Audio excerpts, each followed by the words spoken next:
And we are live. The Twisted Tuesday has begun. The pimps, the players, the hustlers, the people that bust them, and everybody else in between, along for the ride from Costa Rica to California, Montreal to Minnesota. Is this a holiday edition of the program?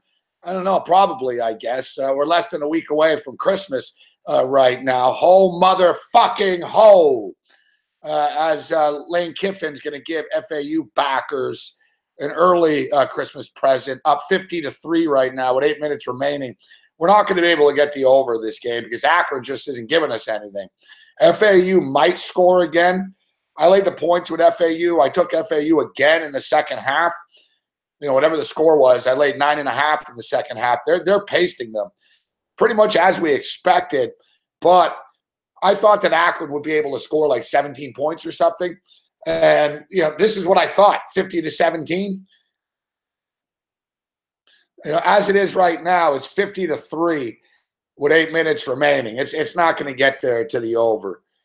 I should probably just cash out if they're still offering anything. And they're not. They were, then they weren't. It's sort of going back and forth a little bit here. So, hey, we appreciate you joining us here this evening. So far, so good. I didn't plug any mics in. I didn't plug any cameras in. Yeah, well, so far, so good. So far, so good. So what, as they say. So we appreciate an early thumbs up and support of Sportsbook Review and the free content that they provide for you, including this program. But as you can see, we're mixing it up tonight.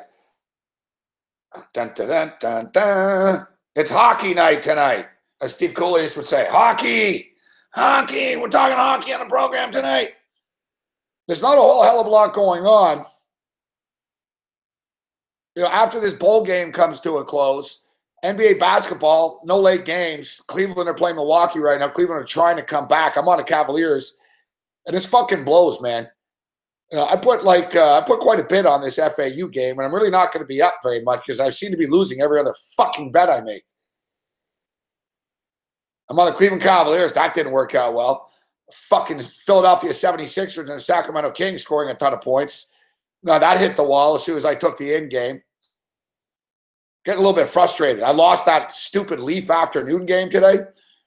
And all day, I didn't even care. I was like, whatever, man. I'm going to put $1,000 on FAU and it won't matter. But I start to lose a little money. I ended up putting like $650, $700 on this, but still, I'm not happy. Fuck. I don't like losing, man.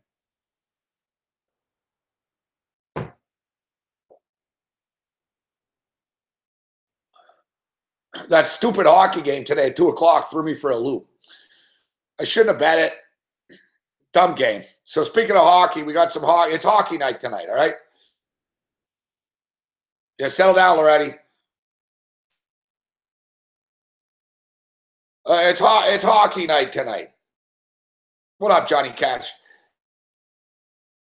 You know, no late night basketball. We got some late night college basketball. Big man on campus on the radar this evening as well. He joined us on TV. Our boy Stucci in the house right now. What up, Stucci? MVP Sports Picks. Check his Twitter account out. He's banging winners. So, yeah, we got some late night puck action tonight. That's what we're going to be, you know.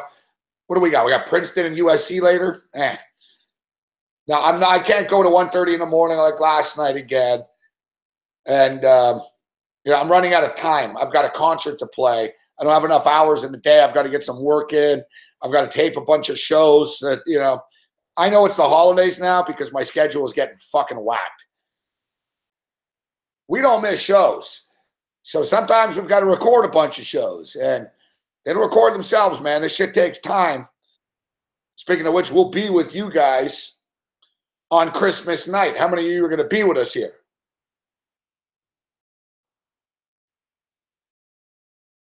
Do I think this game could get to 60, Eric LeDuc? Yes. I think FAU have one more touchdown in them. I wouldn't say, you know, I don't know, don't grab the in game or anything. You know, dude. There's 6.5 minutes left of a 50-3 Boca Raton ball. There's about 48 people in the stands.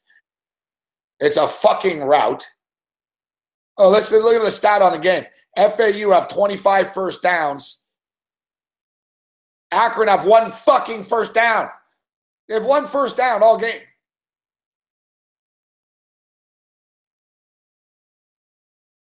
Here's FAU. Like, you could tell FAU want 1 more. Fuck, I'd really love 2 more somehow. Trust me. You know what? If they get 1 more, maybe I can cash out. All right, so yeah, we're mixing it up tonight. It's hockey night tonight on the program. Of course, you know, the Ice guys break it down. Alex Smith, Babano, and Andrew McInnes. I figured I'd give Andrew McInnes an opportunity on the show that he'd get to talk on a little bit. And instead of Babano opening up for the 20 Andrew McInnes steps up and in on hockey night, Tuesday night here on the late night anger management class. What's up, Andrew? How you doing, man? Hey, what's up, man? I just got back from a local soccer game here in Halifax. And yeah, I want to thank you for having me on here. I've been looking forward to hopefully getting the chance coming on. So yeah, thanks a lot, man. I look forward to talking about these games. These are actually 2 of my main games on the card tonight. So it kind of worked out really well. Yeah, good stuff. Good stuff. And yeah, I'm glad, you know, you're in Halifax. It's like, you know, like if you're in the States right now and you're tuning into a hockey guy, it's like if like a soccer show, you got a British guy breaking it down. We're Canadians talking hockey. We know, you know, we have to be right about everything pretty much on this. But we got some cool games, and I might be wearing a Canadiens jersey right now, but I didn't bet on the Habs tonight. I went under 5.5, Andrew. Both teams struggling to put the puck in the net. I played under 5.5 in this hockey game tonight. What's your take on this one for people that still want to jump in here and get the end game? They're just dropping the puck. Yeah, no, I 100% agree with you. I think that both these 2 teams right now, Vancouver's a little bit banged up with some injuries right now, and this Habs team is a little bit too up and down right now, and their goaltending has been pretty good as well. So the under is a good play. I think that right now, I'm known right now to not be one of those teams that just goes crazy about his favorite team. I'm not sure if you know, Gabe, but the Habs actually are my team. But I'm actually all you guys in the Maritimes love the Habs, like my boy Chris Meany, man. You guys love the Habs, like Sidney Crosby, Nova Scotia boy. He loves the Habs. He grew up liking the Habs. His father played for the Habs. I know the Maritimes is Montreal Canadian territory. Yeah, you still see a lot of Leafs fans around here, actually. Quite a bit of Bruins fans, actually, too, which I hate. Bruins, too. I hate the Bruins. I hate the Bruins. They're like the Habs and the Bruins on the rock. Yeah, but you know what? I will say, Gabe, tonight I'm on the Habs, man. Whatever juice I had to lay, it wasn't bothering me whatsoever. I think this is a night where the Habs have to redeem themselves from that awful. I'm not sure if you watched the game, Gabe, but that outdoor classic against the Senators was just abysmal. I mean, it was a terrible game. You know, besides it being an outdoor classic game, Gabe, I mean, you want to rage about something here? You want to get me involved in the raging? That was just complete bullshit game. It wasn't entertaining whatsoever in my eyes. Sometimes I think those outdoor games take away from the hockey. It is fun, you know, but usually you can hop on an under, or you can hop on, you know, just a more well-balanced team, because it didn't look like a hockey game to my eyes. You know what? It's played out, this stuff, man. This outdoor big stadium. They should reverse it at this point. Play in like a fucking 1,400-seat arena type shit. Yeah. So you know what? Like, do like Metallica. We're going to none of it. We're playing a regular season game and none of it. There's 3,000 people here. Or play a game for the fucking troops. Go to Afghanistan, build a fucking rink or something. But gouging people for $300 to freeze their ass off outside, and they can't even see the fucking puck. And like you said, it's always bad quality. Exactly. The novelty's worn off, man. Like, to me, that shit was cool in certain stadiums. Oh, fuck, we're playing a hockey game in Fenway Park. Okay. You know, it worked. Yankee Stadium or something. Dodger Stadium was kind of weird with Kiss and everything. It was very LA-ish. It works. But nowadays, you get all these in Canada, and they're playing all these games essentially in the CFL stadiums. Whatever, man. They're basically regular season fucking games with more expensive ticket prices outside where you have a shittier sightline. That's all they are. Yeah, well, 2 years ago, I was at the Gillette Stadium for the Habs and Bruins game. And, you know, I will say it's exciting because there are, like you said, Gabe, so many people, right? So many more people can go to the games. I mean, the stands are just way bigger. You can pack more guys in. But like you said, unless you have that perfect, you know, middle section or behind the net seat, you're not even seeing the puck. You're seeing a bunch of small ants just fly around in a small little rink. I mean, literally, look, the scale from how big the football field is and compared to how big the actual rink is on the field, it's like this small. You're watching them just go up and down. You can't really see the puck at all. I mean, you're in it simply for the factor of getting excited. So all right. So yeah, we're he agrees on the under. He's on the Habs. So Vegas and Tampa right now. Tampa's the best team in the NHL right now with 50 points. Vegas are fifth overall in the National Hockey League with 44 points. Vegas are 13-2-1 at home. And, there's a serious case of the Vegas flu that a lot of visiting teams seem to have. And, the Tampa Bay Lightning went out last night, and they didn't post pictures, but the chicks that they were macking up on did. So there's all kinds of pictures on Instagram and everything. And props to Brent Musburger's network today for unearthing it and stating, look, these guys were out all night last night. And it seems, Vegas are a good story. They're a good team, but they're 13-2-1 at home. There's got to be something to this. I can't believe the pro athletes are that shallow that, oh, my God, we're in Vegas. We're going to get wasted. When these guys can bang the hottest chicks in the world every fucking night and go to the hottest clubs in any city every night anyways. But clearly there's something to this because everyone loses in Vegas all the time. I like the live home dog here. Come on, we're getting Vegas at +115. They're 13-2-1 at home. And both these teams are massive over teams as well. I generally don't like betting the over 6, but I bet the over and I bet the Vegas Golden Knights. Who do you like in this game? Yeah, Gabe, I will say for this game, for right now, for the Vegas Golden Knights, it's the epitome of the example of how powerful a home ice advantage can be. I was telling Ian Bobano about it a little while ago about how I read that soccer is the highest rate for home court advantage or home field advantage. But for me, I'm not really getting fooled by the Vegas Golden Knights tonight. I just think that this is the night, Gabe, where Tampa comes in and says, look, we're the best team in the NHL right now, right? Enough of this home streak stuff. Enough of this new team stuff, right? For me, I woke up today and I said Tampa Bay Lightning. That streak for me, I got to be impressive. The stats are there. But on the overnight, Gabe, I was actually on the over. And I agree with you. I've been trying to call a lot of unders on sixes. Sixes are starting to piss me off a lot. I've been getting a lot of pushes with the sixes. But yeah, look, when you've got teams, Tampa's averaging 3.84 goals per game. Las Vegas, 3.5 goals. Could you have called that they were going to average 3.5 goals per game? Probably not. And, let's face it, too. Both these two teams are also averaging pretty high numbers for opposing goals as well. They're both being teams that just love to get scored on and love to score as well. So I just can't see either of these teams, Gabe, winning a game 2-1 or 3-1. It just doesn't make any sense to me. The first period is always a huge tell, but this should be a good one. We got this one live right now up here. Right now, Vegas are cycling, got some nice pressure in front of the net. They haven't scored, but fuck, Vegas are a fun team to watch. They're fucking aggressive. Like, they really do try to score every time they touch the puck, these guys. Yeah, people thought going to be just one line was good. That's not the case at all. They've got 3 or even 4 lines. They go out and have fun. We're going to touch on this a little bit more. How important do you think this is, the home ice? Drums around, you got the people in costumes walking around. How big is it to you? Yeah, you know what? The fact that it's, like you said, home ice in the NHL, I think there's something to it. But not at this rate that Vegas has. I think the fact that they're a new team, there's something to it. That the enthusiasm is just over the top. The novelty of other teams going in there is clearly throwing them off. But one thing about the Vegas Golden Knights, and I understand, you got Tampa here tonight. Our boy Cam Stewart liked Tampa tonight too.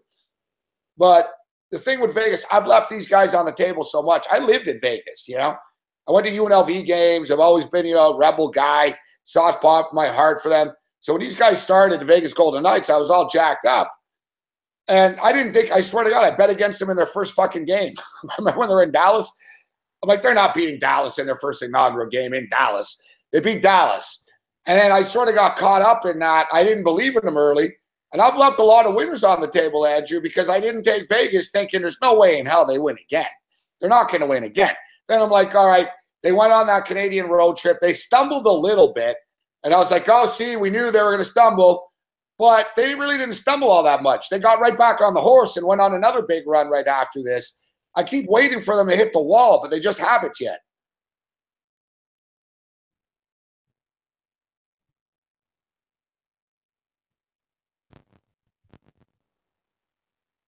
I think Andrew's got some problems. Fucking Google Hangouts.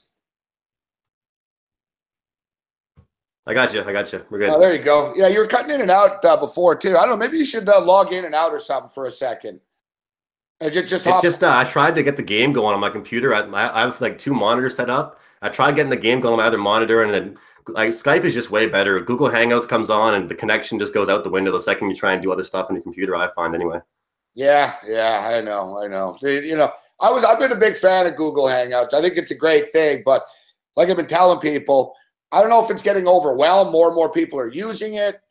But Google Hangouts was meant for a conference call in a boardroom for a few minutes. It's not really, designed to bang out shows for hours at a time. But there's definitely something going on, man. There's been problems with Google Hangouts for the last fucking 4 or 5 days with everybody. I gotta say something here, Gabe, and I was figuring I'd get this. Some guy in the chat just said you seem a little bit too collective and too calm and serious on the Ice Guys show. Let's hear an F-bomb from you.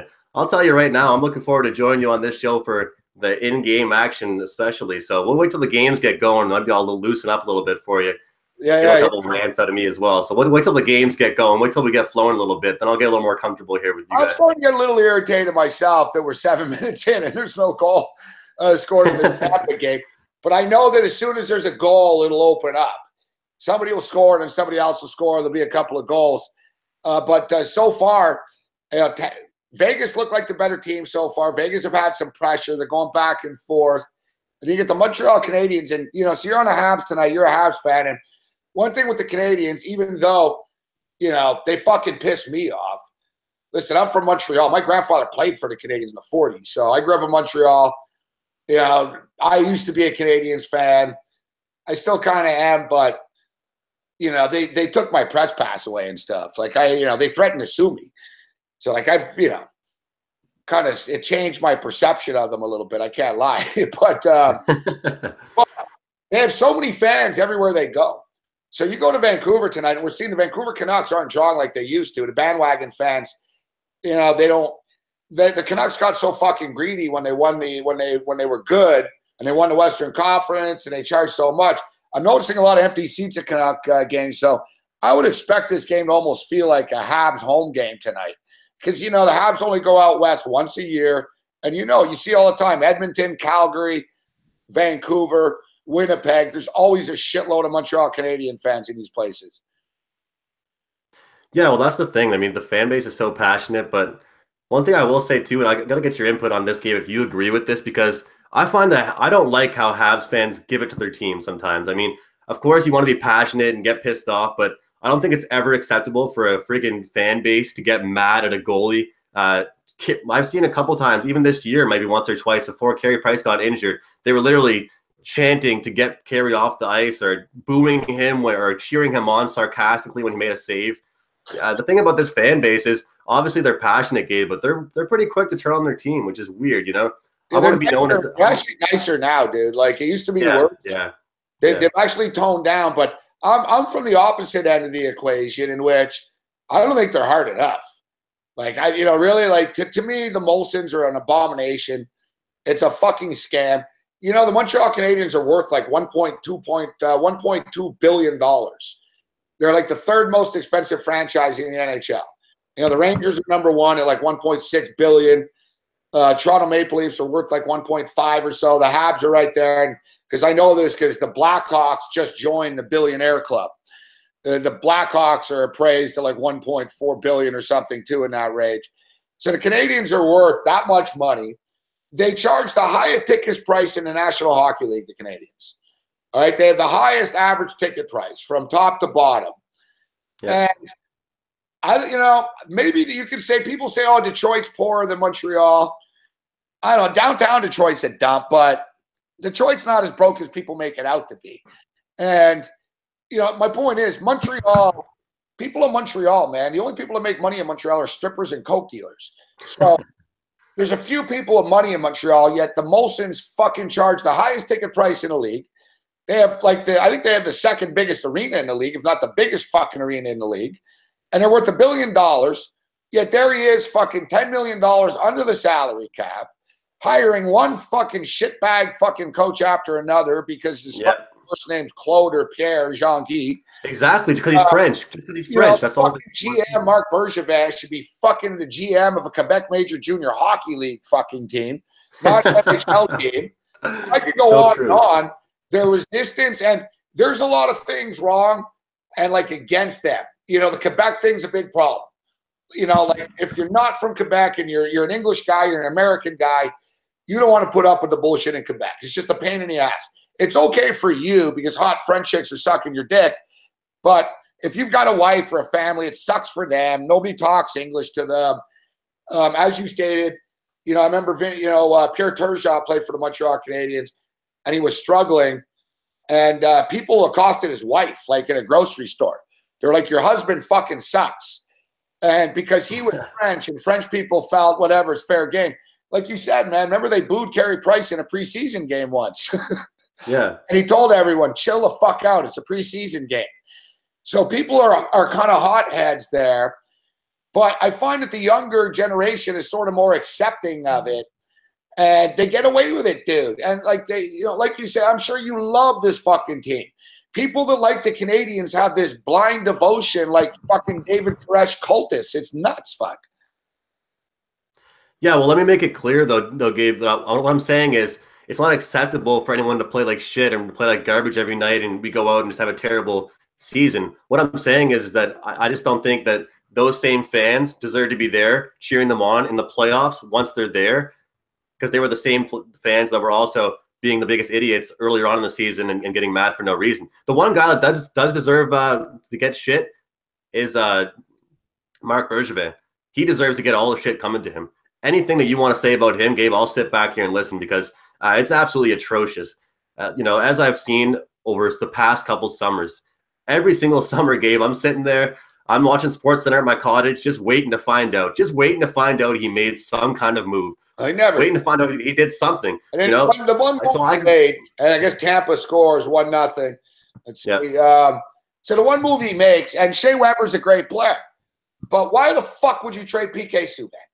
Let's talk about Drouin and Sergei. With Michel Therrien, we got fired anyways. And the only reason Michel Therrien lasts as long as he did is because he grew up next door to Marc Bergevin. They were neighbors as kids. They're lifelong friends. It was a fucking scam. So you've got, Max Pacioretty didn't, and the captain didn't like him. They didn't like his attitude. I don't give a shit whose attitude, fuck. They never should have traded PK Subban. And like I was saying, so if you can't, the French guys don't want to play there because it's insane pressure and, they get abused. The Americans and the Europeans get treated well in Montreal because the French will only really eat their own. But then, there's challenges, not to mention the fucking government of Quebec taxes you up the fucking ass. It's a fucking problem. So they're not going to be able to get superstars. And they don't draft high enough in the draft to get future picks. And he's not creative enough to pull off good trades. They're just stuck in the middle, dude. Like, they're going nowhere, this franchise.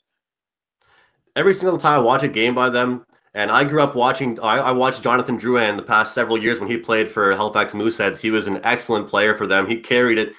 He was the leading point scorer in the league. They won a Memorial Cup. It was all great, Gabe. But the fact that they made that Sergachev for Drouin trade, I think it was honestly a dumb trade in my opinion. And, I was the first person to tell you I was happy to see Drouin in a Habs uniform, of course, from a fan perspective. But this team, all that they need is a strong defensive core, Gabe. They're built around a bunch of young, small, speedy guys up front. They need to have a strong defensive core. I swear, if they got a strong defensive core, they have Carey Price back there in nets. I just don't understand. They trade away their defensemen. They pick up a bunch of nobodies last year before the playoffs. It was just, it's awful. I mean, if Marc Bergevin did the stuff that Peter Chiarelli does or Jim Rutherford does, we'd have a way better team. First of all, he gets way too attached to his players. How long did David Desharnais stay with the Habs before he got traded away? Why is Thomas Plekanec still even on this team? He's irrelevant out there 99% of the time. A lot of these, and even Pacioretty takes about 10 games off sometimes just to find himself. Then he comes back and scores a couple goals, and all of a sudden he's the big captain again, right? Like, these guys have to be consistent. And I'm always saying this on the ice, guys. There's always different guys for the Habs to step up, and it can be a good thing. But I think you do have to have that one guy, They'll have, Kessel, Crosby, Malkin, Tampa's still always going to have Stamkos, and Washington's always going to have Ovechkin. who is that guy for the Habs? Well, it's supposed to be Pacioretty. Yeah. Like you stated, at the end, Pacioretty's strange because, when you add it up at the end of the year, he's got 35 goals or whatever, but were they memorable goals? There was a guy, Brian Savage, used to play for the Canadiens, and they called him Mr. October, man. Motherfucker would score like 13 goals in the month of October and on pace for 54. The Canadiens haven't had a 50-goal scorer since Stéphane Richer. It's a long time, bro. Like Stéphane fucking Richer. Guys, Stéphane Richer is probably like 55 years old right now. They even had a guy score and get 100 points since Matt Naslund in 1986. Like, it's a fucking problem. And everything you just stated, you could take and just replay forever. Going back to the Patrick Waugh days, dude, they were like, well, Patrick Waugh stands on his head and, we just sort of get lucky. We could win. And eventually it doesn't work. And that's the thing with Carey Price, too. Carey Price carries the team throughout the year all the time. And he gets to the playoffs. He gets hurt. He's worn out. He's tired. And it's like robbing a bank, man. You can rob a bank or two. But if you try to rob 18 banks, you're going to get fucking caught. And, that's the Canadiens. They can dodge a bullet and they beat Boston in 7 games in the playoffs. But they run out of gas all the time, man. They don't have it. And the one year that they were good, dude, and they went on that run a few years ago, as you stated, they were bigger. They had a bunch of I hate to sound like Don Cherry, but they really did. They had a bunch of farm boys and shit. The Travis Mowens of the world. You know what I mean? Just give me a bunch of big dudes. You're going to pin guys against the glass, play playoff-style hockey, because it's the same shit with the Canadiens, man. They're always got a bunch of undersized little fuckheads that, they can only go so far in the playoffs. In the playoffs, you need to be able to get a loose puck. You need to be able to win the one-on-one battles. You're not going to dipsy-doodle your way to a fucking Stanley Cup. The Canadiens just don't understand this. Yeah, it's true. The thing is about hockey, the playoffs are so much different than the regular season. It's like that for the NBA, I guess you could say, in different sports. But I think Vancouver just scored. The thing that people like and dislike about hockey is that the game is completely different. The refs put away the whistle a lot more in the playoffs, which is a bad thing for teams like the Habs. They can score during the regular season. They have no trouble scoring, having big games sometimes. Yeah. But like you said, Gabe, when it comes to the playoffs, they're weak because every player is 5'2", man, and can't win a battle. When the puck's behind the net or something like that, you think Thomas Plekanec is going to want to go back into the end, or Paul Byron, or even Pacioretty. I wouldn't even consider him a big guy. I'm not sure about yourself, but they need to have. I honestly think just the defense starts first. They got to have a big defensive core and let the young guys, the small guys, just fly around because they are quick and they do their jobs really well. But they just don't have any size, man. Yeah, now Weber's out for a little while. Right now they're down 1-0. Let me just see what else we got going on here. Of course, it's Vanek too. Of course, it's Vanek of all people. So I'm looking at Wednesday's card here. Only 3 games on the board. So the Toronto Blue Jays played today, this afternoon, and they exploded, man. It's crazy. I bet the under 5.5. I'll blame Babano. I saw Babano tweeting about it, but I liked it too. Just blame it on him. Dude, it was 4-1 after 20 minutes of play. And I'm like, fuck me, man. I'm doing TV shows. I'm like, why did I even bet this stupid afternoon game? It's 4-1. They didn't score for the entire second period. And then they went 10 minutes into the third. I was actually starting to think, you know what? It's going to be a miracle, but just maybe there won't be another goal in this game. And then as soon as I thought that, bam, the Leafs scored a couple of more. So like 3 more. Yeah, it's a pretty ballsy play, I will say. I mean, it's pretty gutty because this Leafs team, they're pretty young. They've got some young stars. You never really know when they're going to come out, Gabe. That's what I find about this team. Mitch Marner all of a sudden has himself a game and everyone starts stepping up, people making plays. I just try and stay away from unders with the Leafs just simply because no matter who's in nets, no matter who they're playing, they could be playing the freaking Arizona Coyotes. I'd be afraid of them letting some goals in themselves and some random guys stepping up. So, but you know what I will say about this Leafs team? There's a perception that the Leafs always go over. They are 15-15 with totals.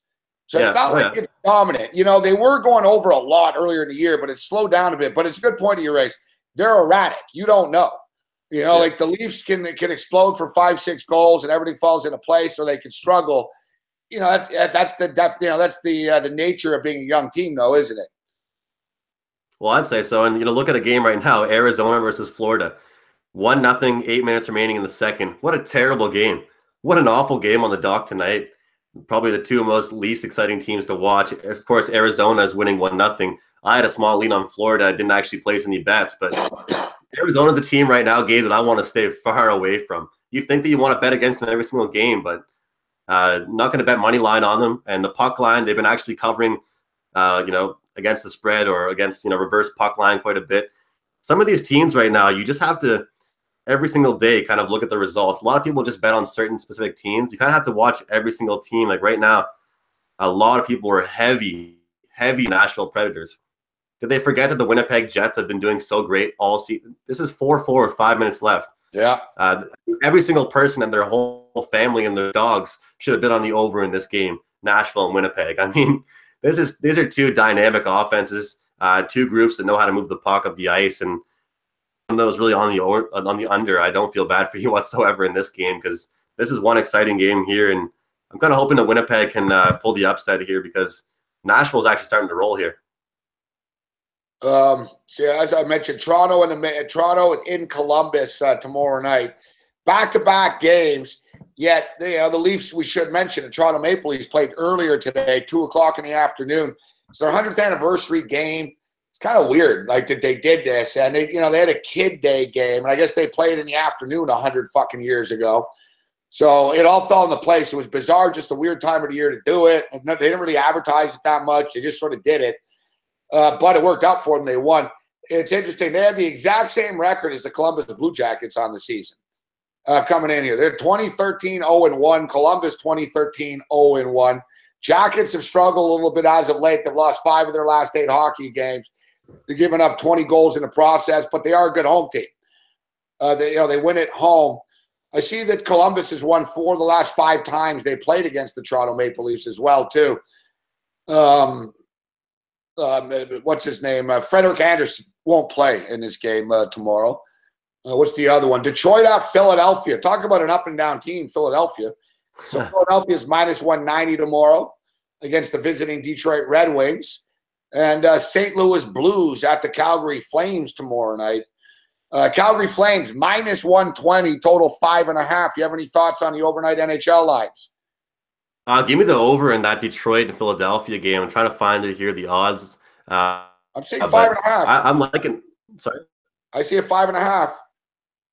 Sorry, was that good? 5.5. Not sure what we're getting for the lines, but either way, whatever we're getting for that one, I'm liking Detroit right now. I think they're a team that can put the puck in the back of the net. I can't really count on them to be a team to win the side. I haven't really been betting on them a lot of money lines, but no matter really who's in nets for them, they're a team that are allowing quite a few goals right now, and they're just not really a trustworthy team, I guess, to play a good defensive game. And I think during that long, I think it was like 7 or 8 losing streak for Philadelphia, Gabe, we still saw a lot of good things. And I know that sounds pretty dumb to say we saw good things during a losing streak, but they were just missing the net, missing wide. Their power plays were doing pretty shitty.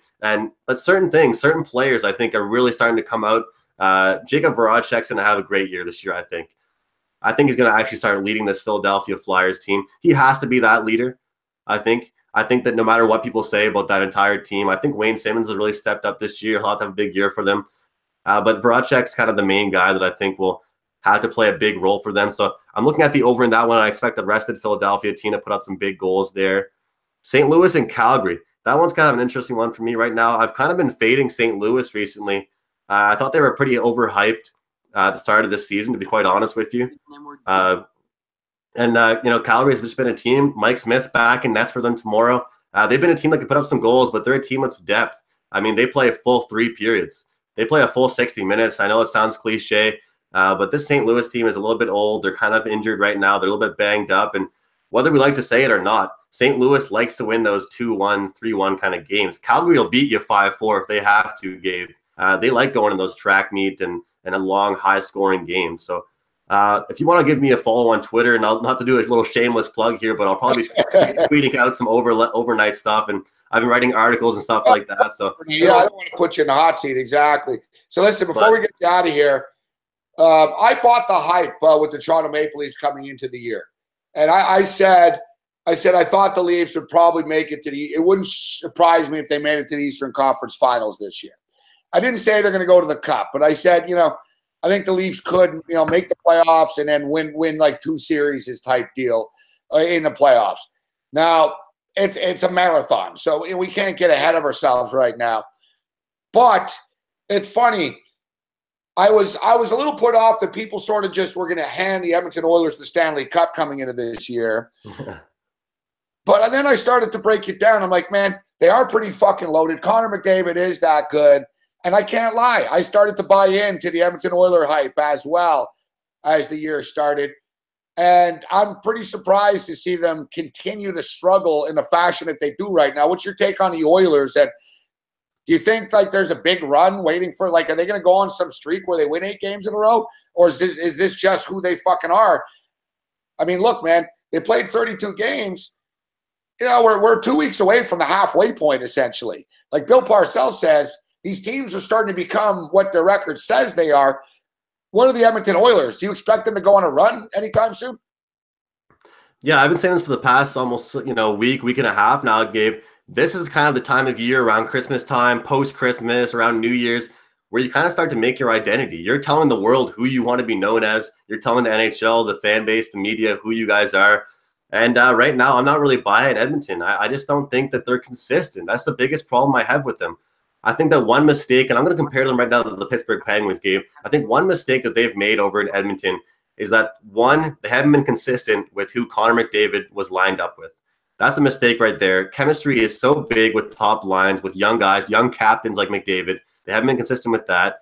2, I don't think they rest Talbot nearly enough. I know he's off an injury right now, but last year, whether you want to agree with me or not, they did not rest him enough. If they knew they had a good team, they knew where they were going to be in the playoffs, you got to rest your goalie. You got to show you have some depth at goaltending spot. And the third thing is about this Edmonton team that has to improve. It has to improve.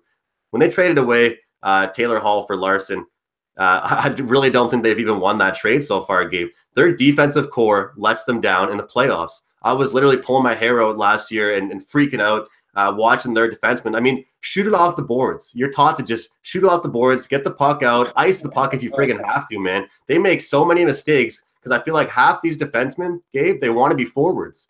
That's what the vibe they tell me when they're handling the puck so much. Yeah. Get it up to your forwards. You've got all these talented guys up front for you right now, and they want to handle the puck, and they cause far too many turnovers. So for me, I'm going to have to hold off on that, Gabe. I think they're a little bit too young right now. They got a little bit too ahead of themselves.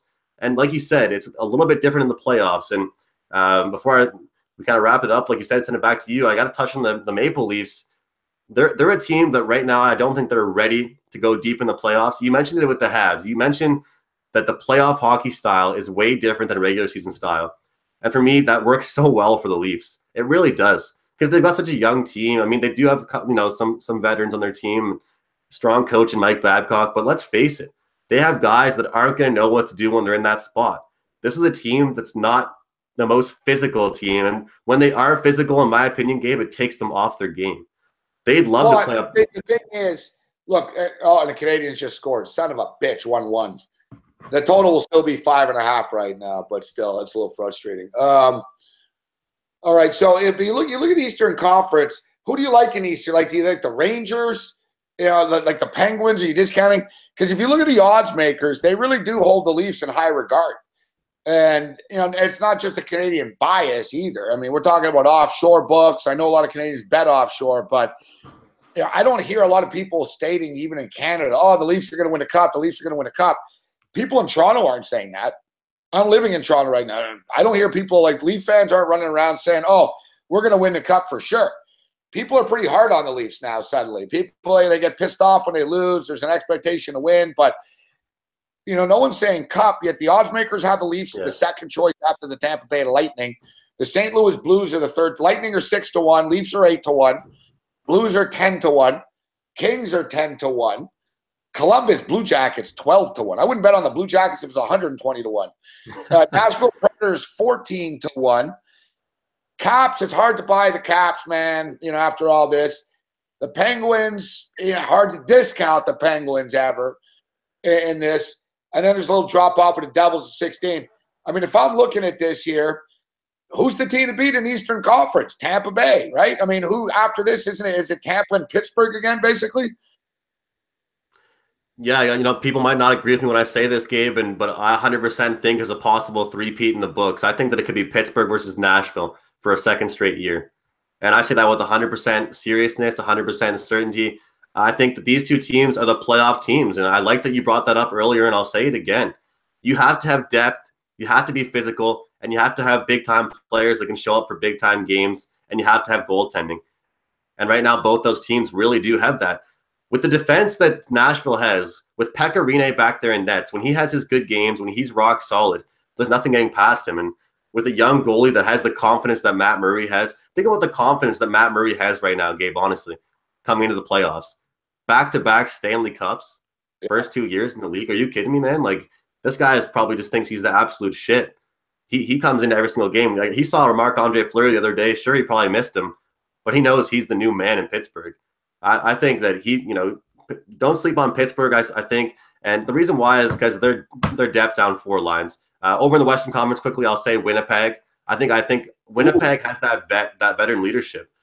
They're a team. If you watch their power play, it's so dangerous. Number 1 and number 2 power play is great. I'm almost starting to think Winnipeg might be like the Capitals almost. The Jets have these. We've seen this, but listen, we've seen this before from the Jets, where they really excite people and they have these late fucking major collapses. And either they collapse out of the playoff run or they're not playing good hockey going into the playoffs and they fall apart. Tampa just scored again near the end of the period here. That could help our total a lot. That's a big difference maker. And it'll force Vegas to open up 2-0 right now. With Winnipeg, I just don't trust them. I sort of look at them as a choking franchise. I just do. What makes you think that? What gives you that vibe that they won't finish in the playoffs? I'm 47 years old, and I've never seen them make the Stanley Cup Finals once in my life. No, but from this team this year, though.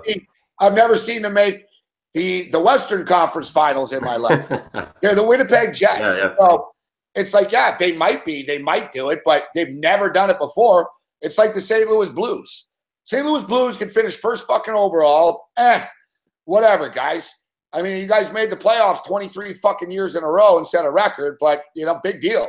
You never win. You go down the list, the Washington Capitals. The Washington Capitals win the Eastern Conference this year, dude, or the regular season. President, are you excited going, oh, this is their year? I just look at the Jets in the same way that until they show me that they can win in the playoffs, I'm not buying it. Yeah, I can't really argue with you. I had a friend that literally every single year, Gabe, would say to me, Andrew, this is the year for my Caps, man. This is the year for the Caps. And I'd say, nope, I don't care if they go 82-0, Gabe. They're just not a playoff team. And certain teams don't really show you that. I just think that personally, with the way Winnipeg's looking right now defensively, the way they take care of the puck, the way that they can win low-scoring games, they can win high-scoring games. They have youth. They have some veteran leadership as well. Connor Hellebuck is just amazing. I think he's been a great goaltender. He's been a sleeper goaltender in my eyes. No, they really are a good team. They're a fun team to watch. You want to talk about home ice? There's a few fan bases. Like, Montreal is that arrogant sort of, Yankees of the league, except the Yankees, actually win now. But the Canadiens fans sort of that arrogant fan base. People in Toronto think, Toronto's the center of the hockey universe. But really, you look at Nashville, they probably have the best home ice, or at least right up there. It's just over the fucking top, the passion. And, you see it in Vegas right now. Minnesota, very good. A lot of those, a lot of American markets that you don't expect are actually really difficult to play in. And you know it, man. It's fucking tough to play in that arena in Nashville. They're fucking nuts. They're cranking Pantera and shit. The fucking fans are standing all the time. It's like a football game or something. It's like they're so used to football. They're like, like the whole time. Like people in Canada know hockey, but they're not banging on the glass for 2.5 hours straight. Like these nut jobs do that in Nashville. Have you heard their chants? Oh, it's great. Yeah, great stuff. I feel like we're in England watching the English Premier League. I mean, we're watching the freaking NHL they playoffs. know hockey in Tennessee too. It's not like they don't know. They know what's going on, man. I think that should rub off onto more teams, honestly, and more fan bases. I hate going to a game when it's just dead silent. You can hear a pin drop until the first goal. You know, you want to hear some electricity. I'm a big believer in home ice advantage, Gabe, personally. I'm not as big of a believer of the whole, talk about back-to-backs, but I'm a huge, huge believer in home ice. I think looking at this New York Rangers team right now, actually, it's a little good example right now. They're one of those teams that I'll bet on at home, won't even touch them on the road.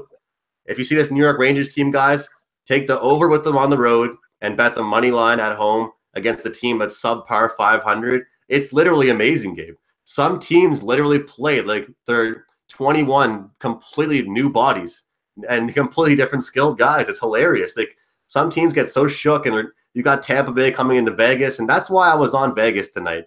I thought that Vegas is one of those teams that's not going to get distracted by it. They're not going to get rattled. They're not going to get shook. They're just going to go in and play hockey. And it just seems to me that so many teams are getting distracted by all the hype in Vegas, and they're kind of being surprised by what Vegas throws at them. You got to understand, it's their home ice. They're going to be fired up. I don't care who that team is, Gabe. I don't care if it's a friggin' expansion team or not. They're going to go out and give it their all, so you got to come out and be ready. 11-2 at home, that's impressive. You know what's crazy, too? You're talking about the dichotomy of home and away. Look at a team like the Islanders. Yeah. People are like, oh, it's not working out in Brooklyn. I don't know. They're 10-3-2. Fuck. They're fucking hard to get there. I mean, they seem to win there a lot. But you're right. Home ice in NHL, we can't argue it. I mean, I'm looking at the home ices now. You know, all the top teams are dominant at home. The Kings are 10-5-2. Golden Knights 13-2-1. San Jose Sharks 9-6. There's a drop-off. Flames aren't very good at home. You know, Oilers, weird. Oilers are 6-10 at home at 9-7-2 on the road. Arizona just suck everywhere, actually. But yeah, sport by sport and what home ice and home court and it means in each league. Like in the playoffs, I always think it doesn't really matter until Game 7. You know what I mean? Yeah. You don't really care about home. You know, you don't really need home field, home court, home ice until that Game 7. Then it matters. Like it doesn't matter until it does matter. It's one of those type of deals. Yeah, because sometimes even the home ice can be too much to handle, too much pressure. You go into an away team, you're going to play on the road, and the pressure is on the home team in the playoffs. I find sometimes until the Game 7, it's kind of like, hey man, this is your home game. You're expected to win this game. You know, if I upset you on the road, that's one less game I have to win at home. We seem to remember more cup victories, dude, on the road, don't you? Yeah, I don't know. It seems like more teams just happen to win on the road more. All right, we can't. I believe we got our boy Druzilla in the house here. We can't. He's going to go. What about the Devils, man? Diablos. And I got to tell you, well, one thing with the Devils is they don't get a lot of respect. They're not a public team. They're not a popular team. So the odds on Devils games, the point spread, the odds and stuff with Devils games, you're getting pretty fair price all the time. But I'm going to tell you, the Devils aren't an easy team to play, and they don't get a lot of respect from the betting public or the general public or the media at all. But they've been a solid team this year, man. Yeah, I think, one betting trend I wanted to bring up and it kind of reminded me of, and Ian and I talked about it last year during the playoffs. Guys, beforehand, we used to always see that in big games and Game 7s, in games where teams were fighting for their lives, Gabe, it used to be trending towards the under the total. But now all of a sudden it's flying over. And, those are kind of trends you got to keep an eye out for, because it almost seems like before it'd be those 2-1 and 3-1 kind of games in a Game 7 or in a game where a team has to make the playoffs, do or die game. Now all of a sudden they're all 5-4, 6-4 games where it's pretty much last goal of the game wins. And I think it just comes from, like you said about earlier on, you were joking around about Tampa Bay, once one team scores, it'll light the lamp for everybody else. And I know you're kind of saying that half serious and a half joking manner, but it's true. One team scores and it's kind of like, oh shit, like I gotta get my shit together here, or this game's gonna be gone. Well, it's the same thing if you're betting a football game and you got the over and you have a certain team and they're not scoring. At some point, you don't even care if the team you bet against scores. You know what I mean? It's like somebody fucking score. It's got to break the ice, man. Somebody's got to crack that ice. And it took a little while, but look, now we're at 2. I mean, what's I don't even know. I bet you the in-game total is 6.5 right now. Oh, 5.5 in the Vegas game, but shaded to -145 to the over. So, we got 2 goals in the first. Vegas are aggressive.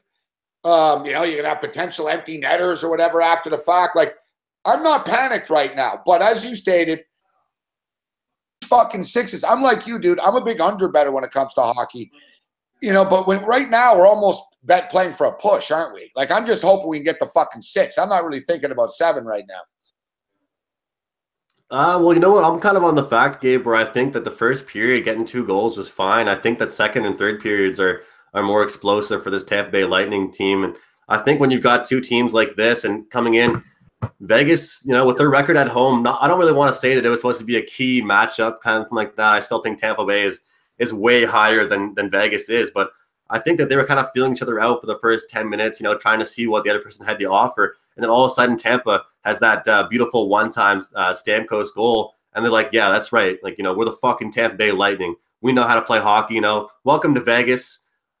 Great record you guys have. But no, This is our game, right? We're top of the league. And I think that's just going to be for the rest of this game. I think the only person that will hurt the only team, Gabe, are the Golden Knights. We need to have at least 1 or 2 goals from this Vegas team. I think that I'm counting on these motherfuckers coming out and scoring. They will have no trouble scoring more. It's Vegas. It's Vegas. No, I'll take 3-1 at the end of this period. I'm not giving up on Vegas. They were down 2-0 the other night. All right, quickly, guys. We got USC. We got Big Man on Campus in the chat. I'm looking at this game right now, and I don't really trust USC, to be laying this type of pointage. I think USC they're a little bit overvalued. USC are a good basketball team, but guys, we've been burnt by them a couple of times on this show, laying these big points with these guys. I know this isn't the old peak, the Carroll Princeton days, but another thing is Princeton are actually scoring a little bit. They scored 80 points in their last basketball game. I think we can get to the over here, but I'm not on automatic that USC is just going to blow them out. I think the public, nobody's going to want to bet on Princeton here. People are going to think, oh, fuck, man, you got a bunch of white Ivy Leaguers taking on USC Trojans. This is going to be a blowout, but I don't know, man. USC really aren't blowing anybody out. I don't know if Big Man on Campus is still in the chat right now.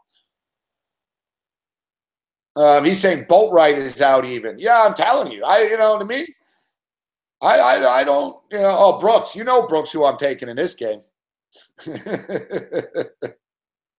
Hey, give me fucking Princeton, man. Princeton. Bob, we're rolling against Princeton.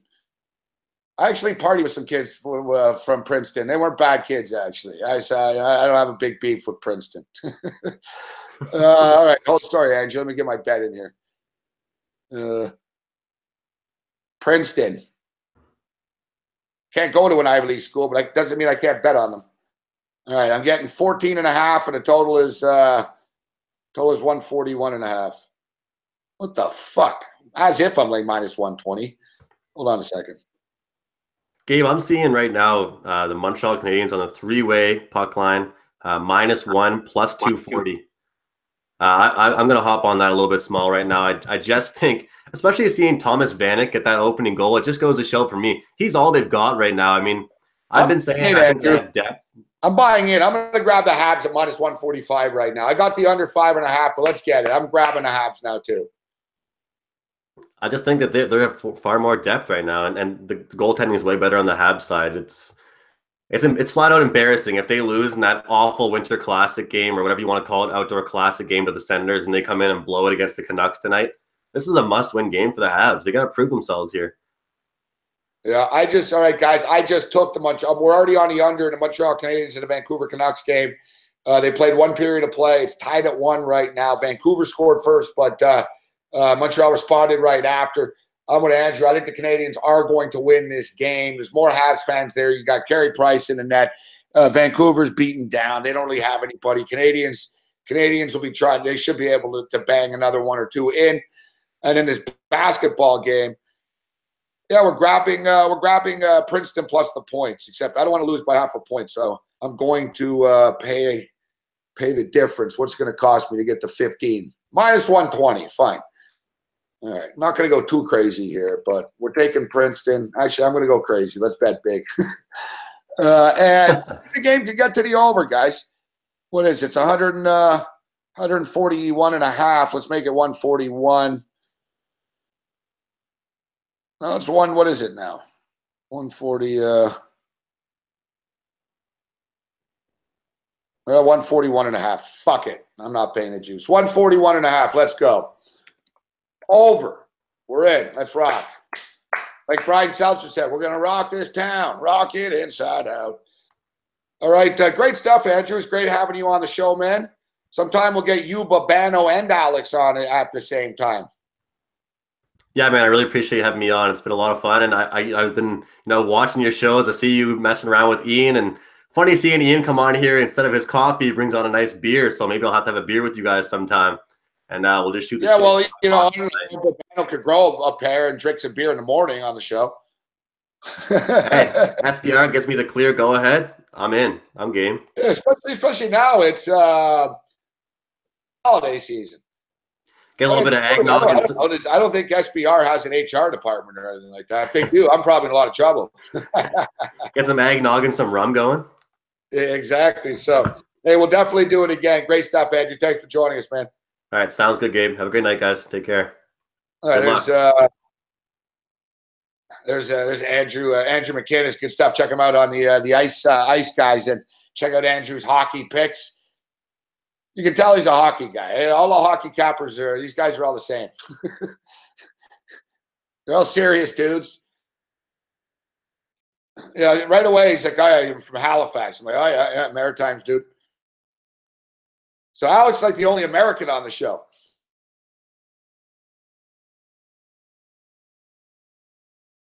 Yeah, come on, man. How would Bovada not have the Princeton line? Do I think the Vegas Knights at plus 2.5? They're not. Yes, I do.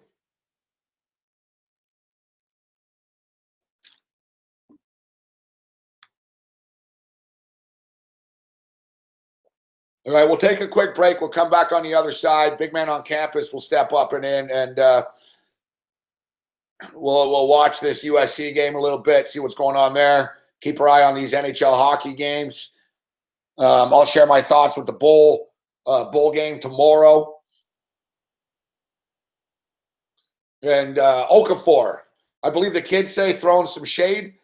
I think Okafor threw some shade, man. I think Okafor threw some shade at the coaching staff of the Philadelphia 76ers on the way out here. NFL football, actually, I really like big man on campus's Philadelphia Eagles this week. I think the Raiders are going to roll over and quit. And what's going on with Tom Brady here? I see something about restricting access to his trainer. What's up? Bill Belichick restricts assets. All right. Bill Belichick has reportedly banned Tom Brady's trainer from the Patriots playing and sideline.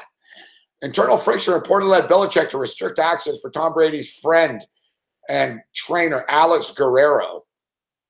Interesting. Ooh, I like this. Hey, we're getting to the stage in Brady's career with Belichick's like, hey, I run the show here. Boston Globe reports Patriots coach Bill Belichick has taken steps to limit Tom Brady's friend and personal trainer Alex Guerrero's presence around the team, including banning him from the team's charter and banning him from being on the sideline. Belichick permitted Guerrero, Brady's close friend and business partner, to secure his own office beside the Patriots' locker room. Holy shit. So Brady's got his agent and like trainer buddy fucking fly on the team charter in the road games. He also received permission to receive team credentials to work sidelines of every home game and away. But the Patriots coaches reversed the course for reasons he has declined to explain. Belichick stripped Guerrero of his special team privileges, restoring a measure of tradition of the team's medical and training operation. Guerrero is now banned from boarding any Patriot jet. His sideline access has also been revoked. He's no longer permitted to treat players other than Tom Brady in his exclusive office at Gillette Stadium.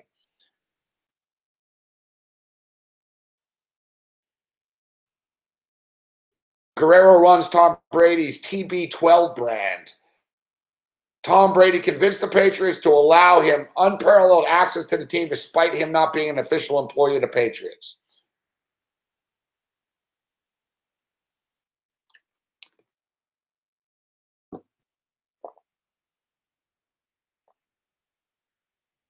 Interesting. I like it. As a Bills fan, I like this. Fuck. Little bit of drama behind the scenes there, in New England. Trouble in paradise, huh? Yeah, if he's the manager of TB12, the brand, you're not doing a good job because, yeah, I don't know, TB12, like, I never heard of TB12. I don't know, am I missing something? Fucking Lonzo Ball sold more shoes than TB12. And I tell you what, you'd make a lot of money with TB12, fuck. Seriously, like, how does Tom Brady not have hoodies and fucking shit? TB12. Every fuckers in fucking Massachusetts would buy one.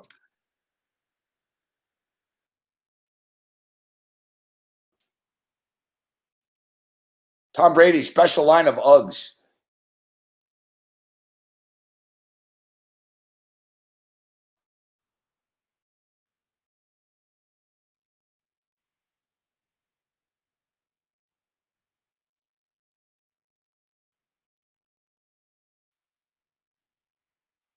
Angel Ramos. Who you telling to fuck off, Angel? And do you think that telling us to fuck off somehow like affects our life in any sort of way?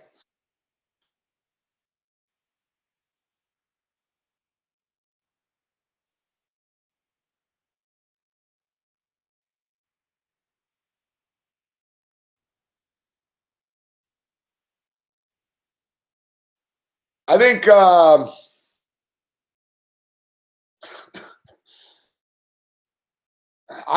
think someone's getting hurt on the Patriots too Sunday. You know, Sean McDermott's like, because Trey White basically stated, yeah, they're going after Gronkowski. I guess Ryan Clark, the former Pittsburgh Steeler, works for ESPN, and he tweeted Trey White on the Bills, and he said, it's Gronk week. What do you guys have in store? And he responded. He said the whole hood's going after him. Basically, everyone on the defense is going after Gronk. So Sean McDermott, I guess, warned the Bills today or yesterday, don't fucking be stupid and blah, blah, blah. We're in a playoff hunt. Shut the fuck up, McDermott. I know we're in a playoff hunt. That's why we need to do what we're doing. This is like a prison deal, man. We're getting bullied. They've beaten us like 22 out of the last 23 fucking times we played them, right? What are we going to do? Bend over and say, fuck it? No. No. I'm telling you, I would punch Gronkowski in the fucking throat, man. Right away. Bang. Like I'd fucking choke him. Like punch him right in the Adam's apple. Punch him in the throat. Grab his face mask and crank his fucking neck. Like start a brawl with him. Like all out cheap shot him. Punch him in the stomach when he's not looking. Punch him in the face.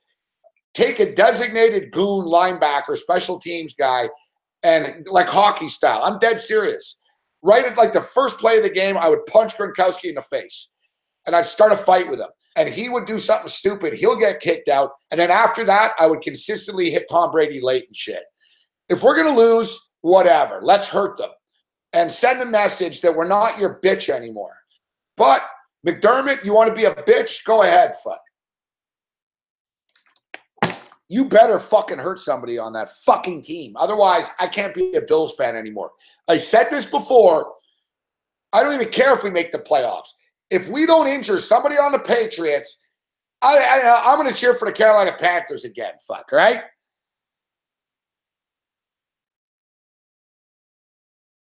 Exactly. You do the old fucking hockey shit. You get a fucking dude and you tell him, go after his knees. Just tell him. You do, you know what I mean? You know, I'm not saying end his career type shit, but you go after his knee. You fucking chop block him. You get double guys, high and low, and except you talk shit. What, you want to go? And punch him and shit. Gronkowski is stupider than a fucking than a badger. If you poke Gronkowski, he's gonna throw a punch.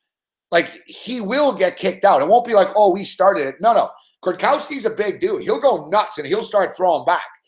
So we got Gronkowski out of the fucking way, and little pretty boy fucking Ugg-wearing fuckhead Tom Brady has no one to throw the ball to. We can get him. I'm telling you, I might be whatever, man. I've already lost enough fucking money over the years, so what's some more? Fuck. I don't give a shit. We're going in there, and we're going to beat these fucking cocksuckers. It's enough. It's enough.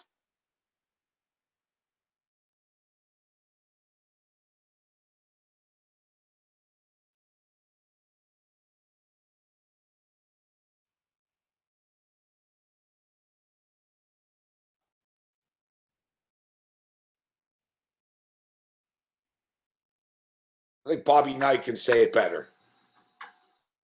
Want to play, then I'm getting the fuck out of here. I mean, if you're not going to recover Greg Graham, if you're just going to let him drive by you, if the rest of you are going to let him catch the ball outside the 3-second lane and drive all the way in here without one guy challenging him, then I'm leaving and you fucking guys will run till you can't even suffer. Now, I'm tired of this shit. I'm sick and fucking tired of an 8-10 record. I'm fucking tired of losing to Purdue. I'm not here to fuck around this week. Now, you may be, but I'm not. And I'm going to fucking guarantee you that if we don't play up there Monday night, you ain't going to believe the next 4 fucking days. Now, I am not here to get my ass beat on Monday. Now, you better fucking understand that right now. This is absolute fucking bullshit. Now, I'll fucking run your ass right in the ground. I mean, I'll fucking run you. You'll think last night was a fucking picnic. I had to sit around for a fucking year with an 8-10 record in this fucking league. And I mean, you will not put me in that fucking position again. Or you will goddamn pay for it like you can't fucking believe. Get your head out of your ass.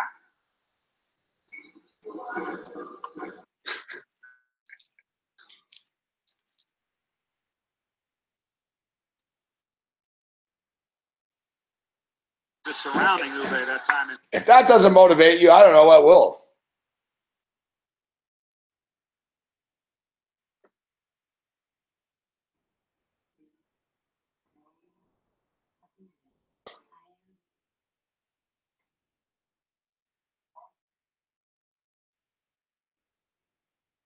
I still 1-1 in the game.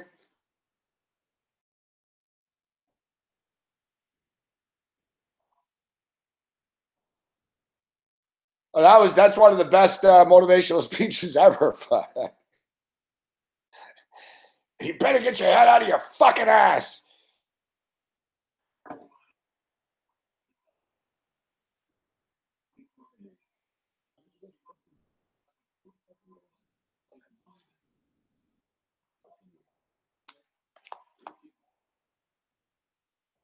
Come on. Fuck, come on, Vegas.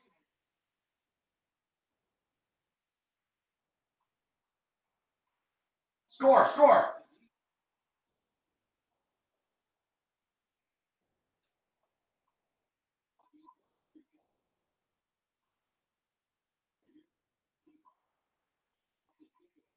The Knights are actually playing well. Like, they're all over them. They're just not getting good scoring opportunities.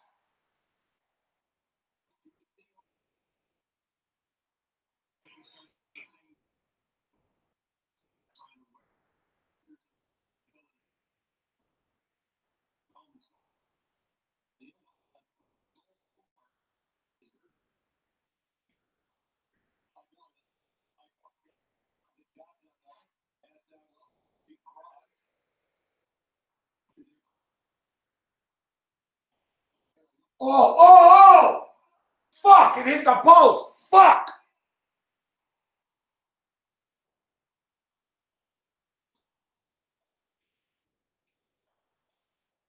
Man, Vegas was just about to score. The puck was rolling in and hit the post. Fuck. Here they are again. Like, they're all over them. Fuck.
Fucking Tampa are fucking good, man. They're too fast, fuck.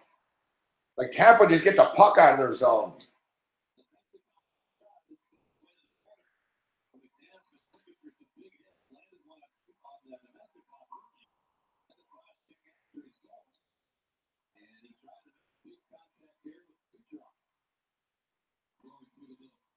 Go, 3-on-2.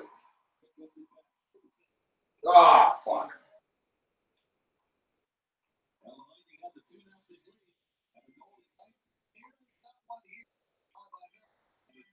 I'll tell you guys right now, the Tampa Bay Lightning are winning the Stanley Cup.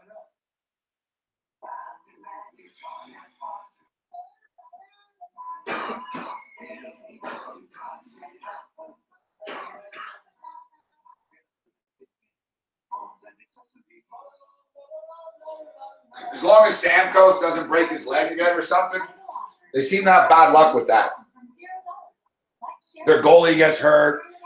Stamkos breaks his leg. They always have something, fucking a blood clot. Like, they always have something bad happen to them come playoff time, this team.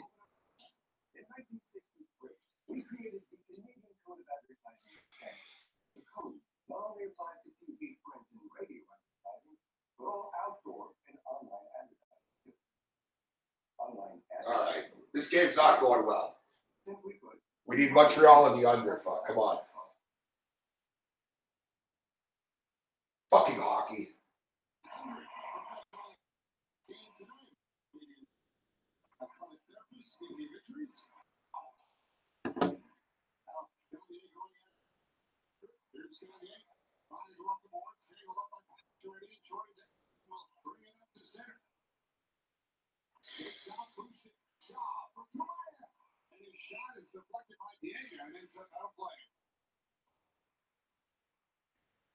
Real nice play by Jordy Finn. Defensively coming up the ice, carrying the puck.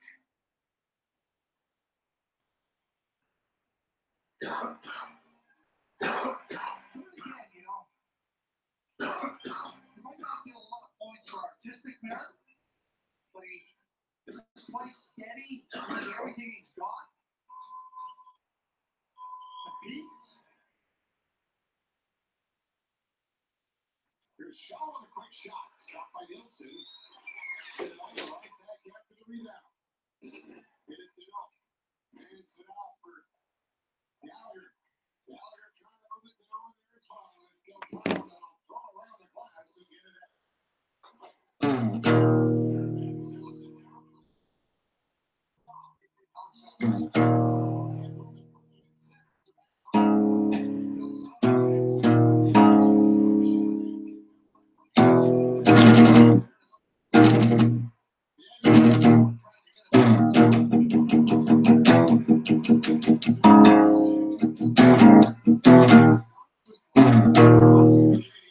I got to keep the fingers loose.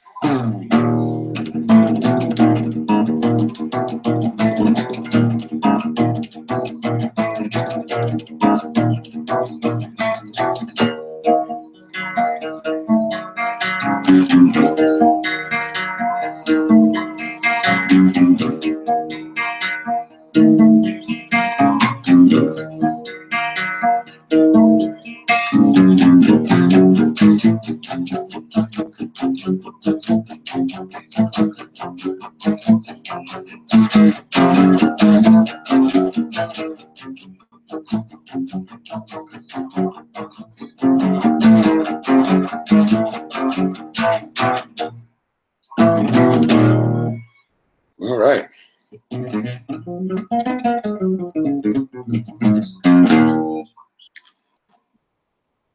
Let's get big man on campus in here.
Fucking hard on the wrist.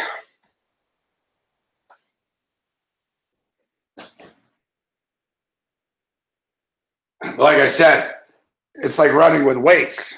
And I bust this bad boy out.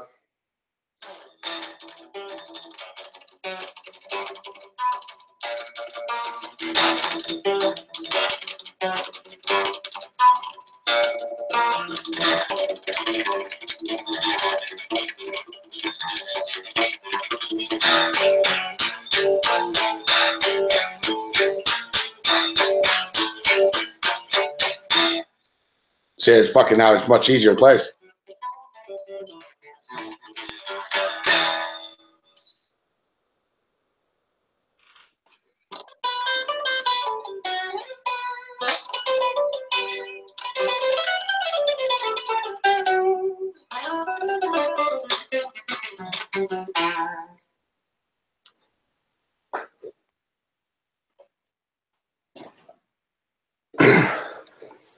See, playing that acoustic guitar, it's like running with weights. It's like punching with weights. It's heavier, it's harder, it's bigger. So I practice on the acoustic all the time. So then after, when I play the electric guitar, it's smooth sailing. Very, very simple and easy. We're getting fired up for the show, though. We're fired up for the return of Homicide, even though they're already pissing me off, to be honest with you. And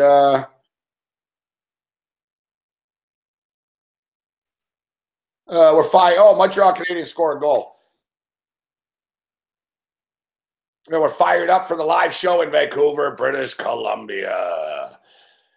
All right, let's bring in the big man on campus. What's up, big man? Yo, what's up, Gabe? How are you, man? Good, good. I know you always like when I bust the guitar out. I do always like that. It's very soothing. I don't hear music like that very often.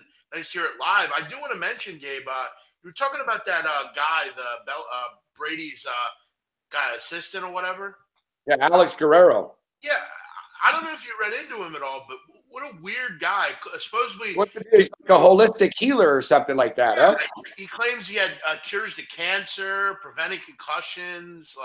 He was a medical doctor, but he wasn't really a medical doctor. What a freak. Okay, what's going on here? Any goals in the Vegas game here? Yeah, what a freak. We need some goals. We need goals now. I heard Tampa Bay had the Vegas flu. Now I'm the one left singing the blues because of the Vegas flu. Goal! Goal! Yeah, my mic was fucked up. Goal! Oh yeah. We need to play the party music now. Make some noise for Las Vegas! I need to go.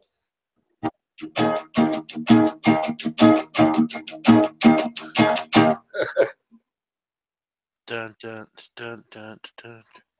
Who won? Let's go. All right, so what's going on in this? What's going on in this USC Princeton game? 12-6 Princeton.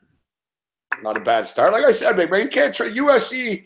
What should the line have been in this game? I don't want to talk early. I'm not trying to mush it or anything. I'm on Princeton plus the points, but I think USC get overvalued because of their name or something like that. Like to me, the spread should have been 9 or 10, not 14, 15.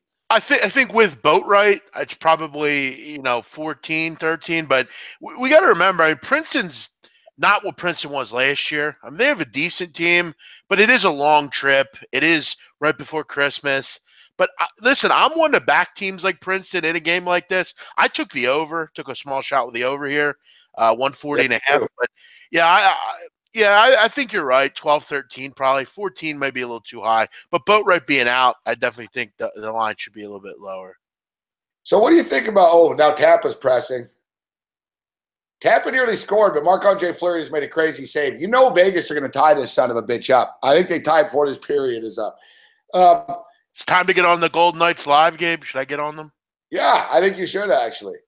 I'm doing it. Fucking hell. They're 13-2-1 at home. They were dead. They've been dominating the game. They were down 2-0. They finally broke through. They just scored. Tampa just nearly had a couple of chances and didn't score. The way hockey works, you just feel the momentum changing right now. They're 13-2-1 at home, big man, this team. It's unbelievable. Yeah, I know they're playing well. I remember you were talking about them, and I've heard some other people talking about what can I get? Golden Knights plus 247. Fucking hell. Holy fuck. How do you not grab that? Yeah, I'm betting that. Fuck it. They're 13-2-1 at home, and they're down by 1 goal. And let's rock it out. I'm in. Plus 247. Come on, VGS. VGS. I complained vigorously about the VGS. Sounds like a fucking vaginal disorder. It sounds like an STD, fuck. Yeah, what do you got tonight? VGS. Like what? It's like, dude, I just got VGS last week. It was brutal. Yeah, I had chlamydia before, but VGS was way worse. Like, what was matter with like LAS, loss? You know what I mean? Sure. Or just, VEG. Vape. Why not VGK? Why not VGK? LVK, Las Vegas Knights. Like, I don't know. Like, just the whole why did they come up with VGS? It sounds stupid. It sounds like vegetables, which no one likes. It sounds like a sexual disease that no one likes. Like, there's nothing to like about VGS.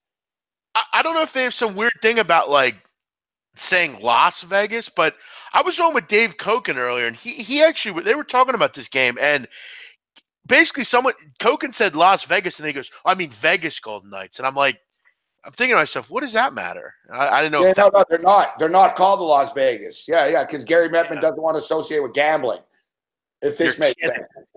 So, yeah, but like I bitch about this too. So, yeah, it's the Vegas Golden Knights. Like, they get sensitive about it. It's not the Las Vegas Golden Knights. It's the Vegas Golden Knights. But the funny thing is, people that live in Las Vegas get pissed off if you just call it Vegas, which is, it's sort of like people from San Francisco fucking hate San Fran. They call it the city, right? But they don't like San Fran. So, the same thing. So, they call it Vegas Golden Knights, but I brought this up. So that's like the New York Rangers, big man. The York Knicks. The York Rangers. Yeah, it's weird. Like, how does that fucking make sense? Well, you're in Las Vegas. It's not the Angeles Kings. Like, imagine that. It's no. Don't say loss. It's just Angeles. Or instead of like the New Mexico Lobos, they call them the Mexico Lobos. Yeah. It's like, I don't understand this. Like, what are you fucking talking about? What's offensive about loss? What is offensive about that? Fuck, I don't know. You think the fucking I don't know, man. Loss means duh. I mean, what? I don't get it. Like I said, it's not the Angeles Kings. It's not the York Rangers. It's not the Jersey Devils. It's the New Jersey Devils. Fuck. Yeah, I don't get it. It's weird. Why not just call them like Chris Edge says, Las Vegas Knights? That's what I would have called them. The Golden Knights is lame too. It sounds like a golden shower, doesn't it? I think it does. I would have called them like in the gutter. How many of you thought the same thing when you're like Golden Knights? I'm like, ugh. I don't want a Golden Knight. I like gold, but shower, yeah. Yeah, Golden Knights. I don't know. It sounds like they should have called himself like the Aces or like the Blackjack or like Something Oh, like the that. Aces is a great name. Yeah, the Aces would be sweet because it's kind of gambling related. You know what? He wanted to call the team the Black Knights. The Golden Nuggets would be, that's a good one. That's I like that. Yeah, yeah. But yeah, that would be. I know they weren't going to go with it. It was Old Man's idea. The Neon Knights. I like that one. I like Desert Knights. That was mine too. I was big on the Aces.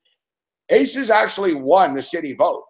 Like the fans voted, and they voted Aces. But Gary Bettman said you can't have anything related to gambling in the name. So Why? what are you talking about? You have a fucking team on the strip, asshole. Yeah. MGM owns the team. Fuck. Yeah, these fucking owners, man. It's either you're in or you're out. Hypocrisy. Fuck. Like, how about that kid at Ohio State?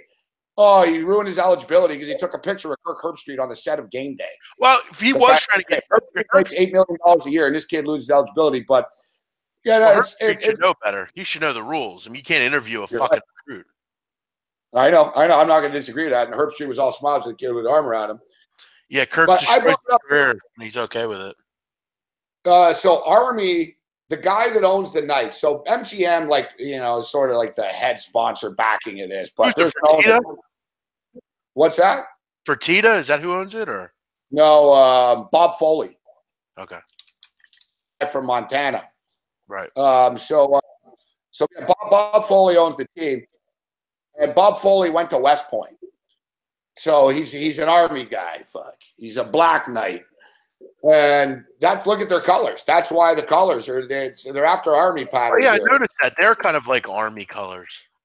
Yeah, he wanted to be more Army, and Army actually fucking weren't cool with it. Like, look how close they are to Army. Fuck. Like Army, you figured Army would be cool. Like, what are you guys bitching about Army? It has nothing to do with you. Fuck. The Black Knights in hockey, no one's confusing them with fucking Army. Okay. Yet Army was like, oh, no, you can't do this. Even though Buddy went there, he was surprised. He was caught off guard because it was no secret the team was going to be called the Black Knights. And basically Army pulled the carpet out from underneath them and told them, you can't call the team the fucking Black Knights. So he got pissed off, and they went with fucking Golden Knights instead. I just would have went with Knights. What's wrong with the Las Vegas Knights? And it even has a nice ring to it, like a night in Las Vegas. You know, the Las Vegas Knights. Fuck. Yeah, that's what I would do. The fucking on the jersey and shit. Come on, man. The golden thing is stupid. By the way, Gabe, the Coyotes, they're pretty bad, right? Oh yeah, they're terrible. Fuck. I just took a shot. Worst team in hockey. Arizona Coyotes or draw plus 247. I'm gonna need a late. They're like the worst team in the league. Oh, great. Florida sucks. That's a good point by Drew.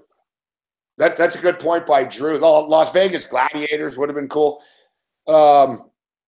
Yeah, the U.S. government owns the trademark to the Black Knights. So they're like, yeah, but it would have been good for recruiting. Fuck. You know, like seriously. And Bob Foley would have no problem. Army should have just said, yeah, sure.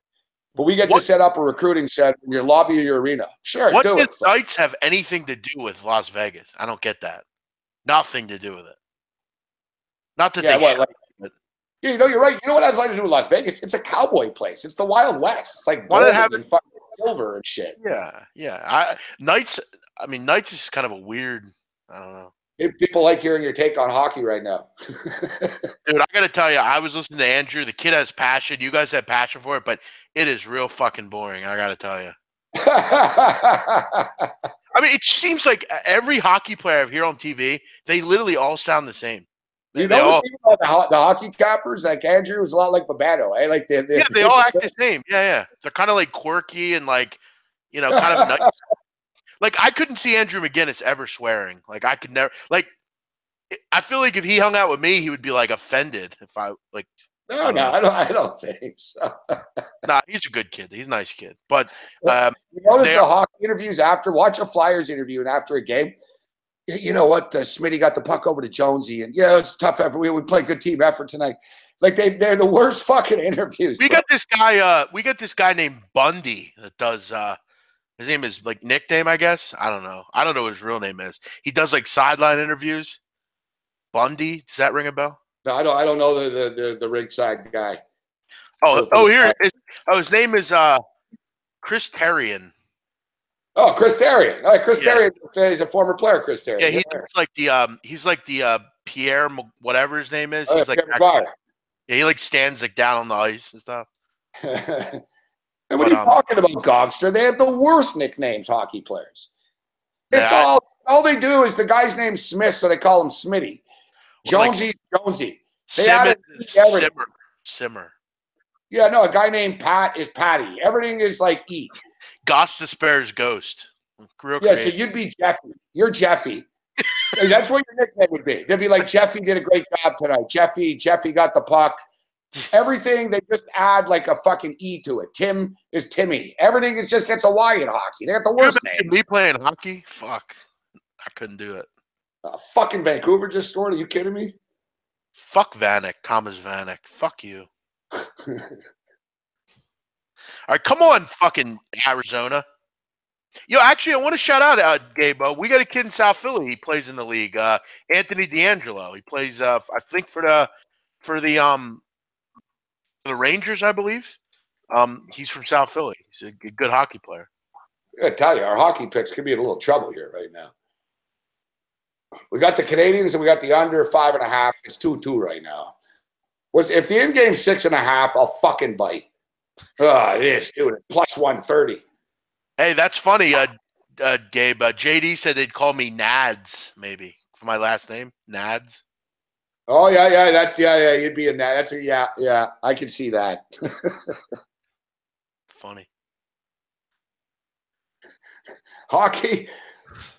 Hockey's fucking intense, though, big man. Like, you know, when you get mad, you're an intense guy. You watching games and shit. Like, hockey coaches are nut jobs, bro. Like, hockey coaches, like, they get pissed at like, you know, like a basketball coach in his suit and the flow. Yep. Like a hockey coach, you should hear him mic'd up on the sideline. Like, he's like, you fucking cocksucker to the referee. Not Tortorella. He's a freak. John Tortorella, dude, is a fucking nut job, big man. Yeah, like John Tortorella would fight us both in a heartbeat. Like, he'd be like, what are you guys looking at? Like, yeah, actually, I remember when I've mentioned this before to you. What a record, guys. Sorry, but I took the under 6.5 because I'm a degenerate, and it's plus 130. I couldn't resist. Daniel Carcillo got in a fight with Marion Gaborik one time, and Tortorella got flipped out about it. Like, he started like Gaborik's not a fighter. Carcillo shouldn't have done that. Dick Stockton was all pissed. He's like, "What are you going after Gaborik? What's that all about?" And then Carcillo gets back to it was when he was with the Flyers, and Tortorella, like, you know, went over to the side of the bench and started screaming at him. And after the game, he flipped out on him. John Tortorella's got like he's like the Bobby Knight of hockey. Yeah, like Tortorella is. Here, let's just play a little quick Tortorella. Yeah, do it. One of his best things is he hates Larry Brooks. Larry Brooks is a hockey writer for the New York Post. John Tortorella hates this guy with a fucking passion. Seems like he hates everyone. Here's like a little meltdown of this. Something about the opportunities you guys had offensively tonight? Yeah, we played a good game. We know what we did. Is it frustrating to still come away getting nothing on the board? No. You know what we did. Taylor was talking about he feels you guys still gained a little bit of momentum because of the way you played. We know what we did. What did you do? Next question. What did you do? I mean, you know what you did. What did you do? Brooksy, if I wanted to explain it to you, I would. Next question. What do you think about Bordeaux's play tonight? I don't coach Bordeaux. I coach this hockey team in Tampa. How was the decision to dress Russ and Slot, and was that pre-planned going in? To dress him? To dress him and not play him? No. I got into a flow. I lost him in the first period, and that's what happens. When you don't play well, that's what happens. You get put on the outside, and I lost him in the first, and so I just didn't go back to it. What's the mood amongst the guys in the locker room? Good. What was the exchange? What's that? Johnny McClain? You should ask him. Your answer to that question. He I guess that's what I'm saying, Brooksy. You get that through your head? I guess so. Yeah. It's time to waste some time. Well, then get the fuck out of here then. Yeah. Okay, say it. Next question. John, was the end of the game about sending a little bit of a message for Game 6 that you... John Tortorella has gone over to the Calgary Flames hallway outside their room. That's the Canucks coach outside the Calgary room. There's Brian McGrattan trying to push him aside with some of the Calgary staff. Okay, he's got to calm down. Yep. Yeah, he's got to calm down. Got to calm down. Oh, good. I'll speculate. You speculate, be a sarcastic. Yeah. wonderful. What'd you do on the off days? There's one where you got to stop the fucking play. Absolutely, it's a cheap, dirty hit. It's just. I wonder what would happen. The best. I'll do a quick one here, though. I wonder what would happen. So I'm anxious to see what happens with the league. Here's big man. This is Michel Therrien, former coach of the Montreal Canadiens. This is what he was coaching the Pittsburgh Penguins. Yeah. He basically fucking loses it and threatens his team here. This is the best. This is the best rant ever, maybe. Not impressed. I'm not impressed. It's a pathetic performance. Half of the team doesn't care.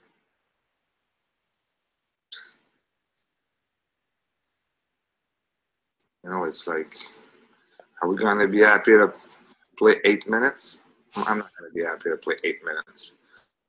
But those guys will say if we take 40% of their salary because they only play 50% of their salary because they only play for 50% of the time. That's enough. That defensive squad, you know, I think their goal, I really start to believe their goals is to be the worst defensive squad in the league. And they're doing such a great job to be the worst defensive squad in the league. You know, they turn the puck over. You know, they have no vision. They soft like I never see a bunch of defensemen soft like this. He's talking about his own. So you know, they put the two combination. He goes, okay, no more Mr. Nice Guy. I'd be nice to them, no more. There's a lot of guys don't care. A lot of guys don't care. Hey, I got no more Mr. Nice Guy. They don't care. We'll see. Okay. But here you get one.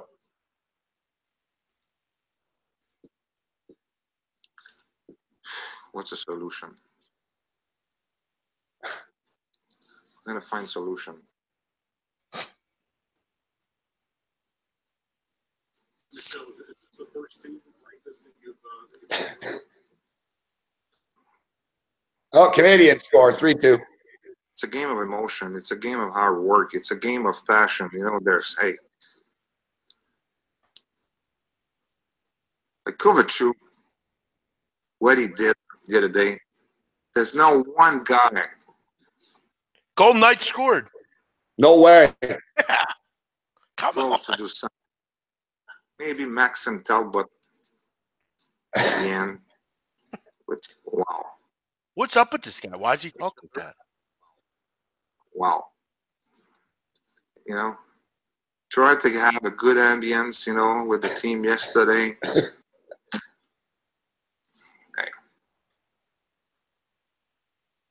So I guess we're going to have to come back with the old recipe, you know. It's like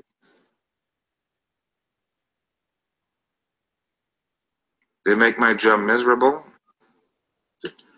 So it's give and take.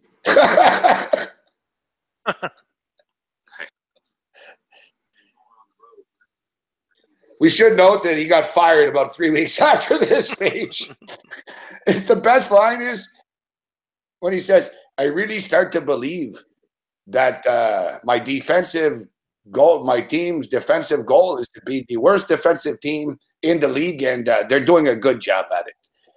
Like, and he gets fired like right after. It's a great fucking meltdown, man. He's a fucking other hothead. Can I get you to play something? It's pretty funny. Yeah, what do you got? I got a Charlie Manuel one from when he was in Philly. He threatens to beat a reporter up. I don't know if you ever heard of Howard. Yeah, the Howard. I know Eskin. Eskin comes on my TV show. Yeah, he. Here it is. Here's Charlie Manuel versus Howard Eskin. So lineup going to be fine. Hey Howard, if I knew that, I would fix it. Something about that. Is the rest of the lineup going to be fine? And the point is, do I know if the rest of the lineup is going to be fine? If I knew that, don't you think I'd do something about it? Does anybody else know that, Howard? Do you know it? I don't think so. I know you don't know, as a matter of fact. Like, who does know it? Okay, but the point is there anything left to do if the rest of the lineup? I don't know what I can do, Howard. If we don't hit and score runs, I don't know what we can do. I don't know what nobody else can do about it, and I know you can't do a damn thing about it.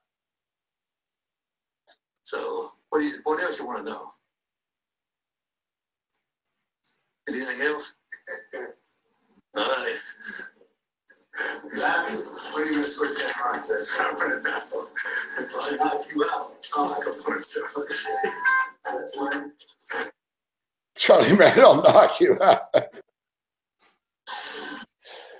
He said, why don't you come by my office? I'll be waiting on you. We played Tommy Lasorda melting down last night. I actually heard that. That was pretty funny. I've never heard those before. That was pretty funny. He really swears a lot, Lasorda. These fucking cock motherfucking suckers come over here and they fucking think. He's from an area close to me. He's an interesting character, that guy. Yeah, he's hardcore. So all right, what's going on here? So 3 my God, 3-3 in a hockey game. There goes my 6.5. Holy fuck, man. Getting killed betting this late night chasing shit. Suddenly it's 25-23 for the USC Trojans right now. 3-3 in a hockey game. The Vegas Golden Knights have tied it up at 2. Fucking Arizona. Come on, you fuckers. Score. This team sucks. Yeah, they're down 2 minutes left. Yeah, this team sucks. What else do we got going on here? Radford and San Francisco wrapping up. Everything else is actually wrapping up except for Princeton here. Princeton and USC. In-game total is 141.5. Now Princeton's getting 9.5, 25-25. So we're sort of right on pace. Right now. This game's brutal. Fucking USC game. They need to start scoring a little bit in this game. Yeah, we need to pick up the pace a little bit. We're at 50 right now. All right, there's a deuce by USC. It's 25-23, I think. 27-25. 5 minutes ago. We got our little time. Yeah, in-game total is 142.5 right now. So, yeah, I wanted to ask you, big man, about if you saw Okafor's comments about it's nice to be around a real coaching staff. That's why he's played in Brooklyn. I've noticed he's playing in Brooklyn. Listen, I hate Brett Brown. I'm not a big fan of his. I've actually made that vocal last couple of days. But listen, I mean, Jahlil Okafor hasn't gotten better defensively, really, unfortunately. And that's the problem. Brett Brown didn't like him. I think he's an okay player, but yeah, look, there's no secret he wasn't treated well here. So I don't really. But you have to wonder now about Markelle Fultz and how he's being handled. Yeah. If Okafor is saying Jahlil Okafor is finally out of fucking video pop-ups, man. Yeah, it's the worst. Oh. Yeah. I want to watch a shitty video, I'd watch it. Fuck. Yeah. No, the Markelle thing. They force their shit on you, fuck. Then they lie to their sponsors. Oh, look at all the hits we got. It's like, fuck off.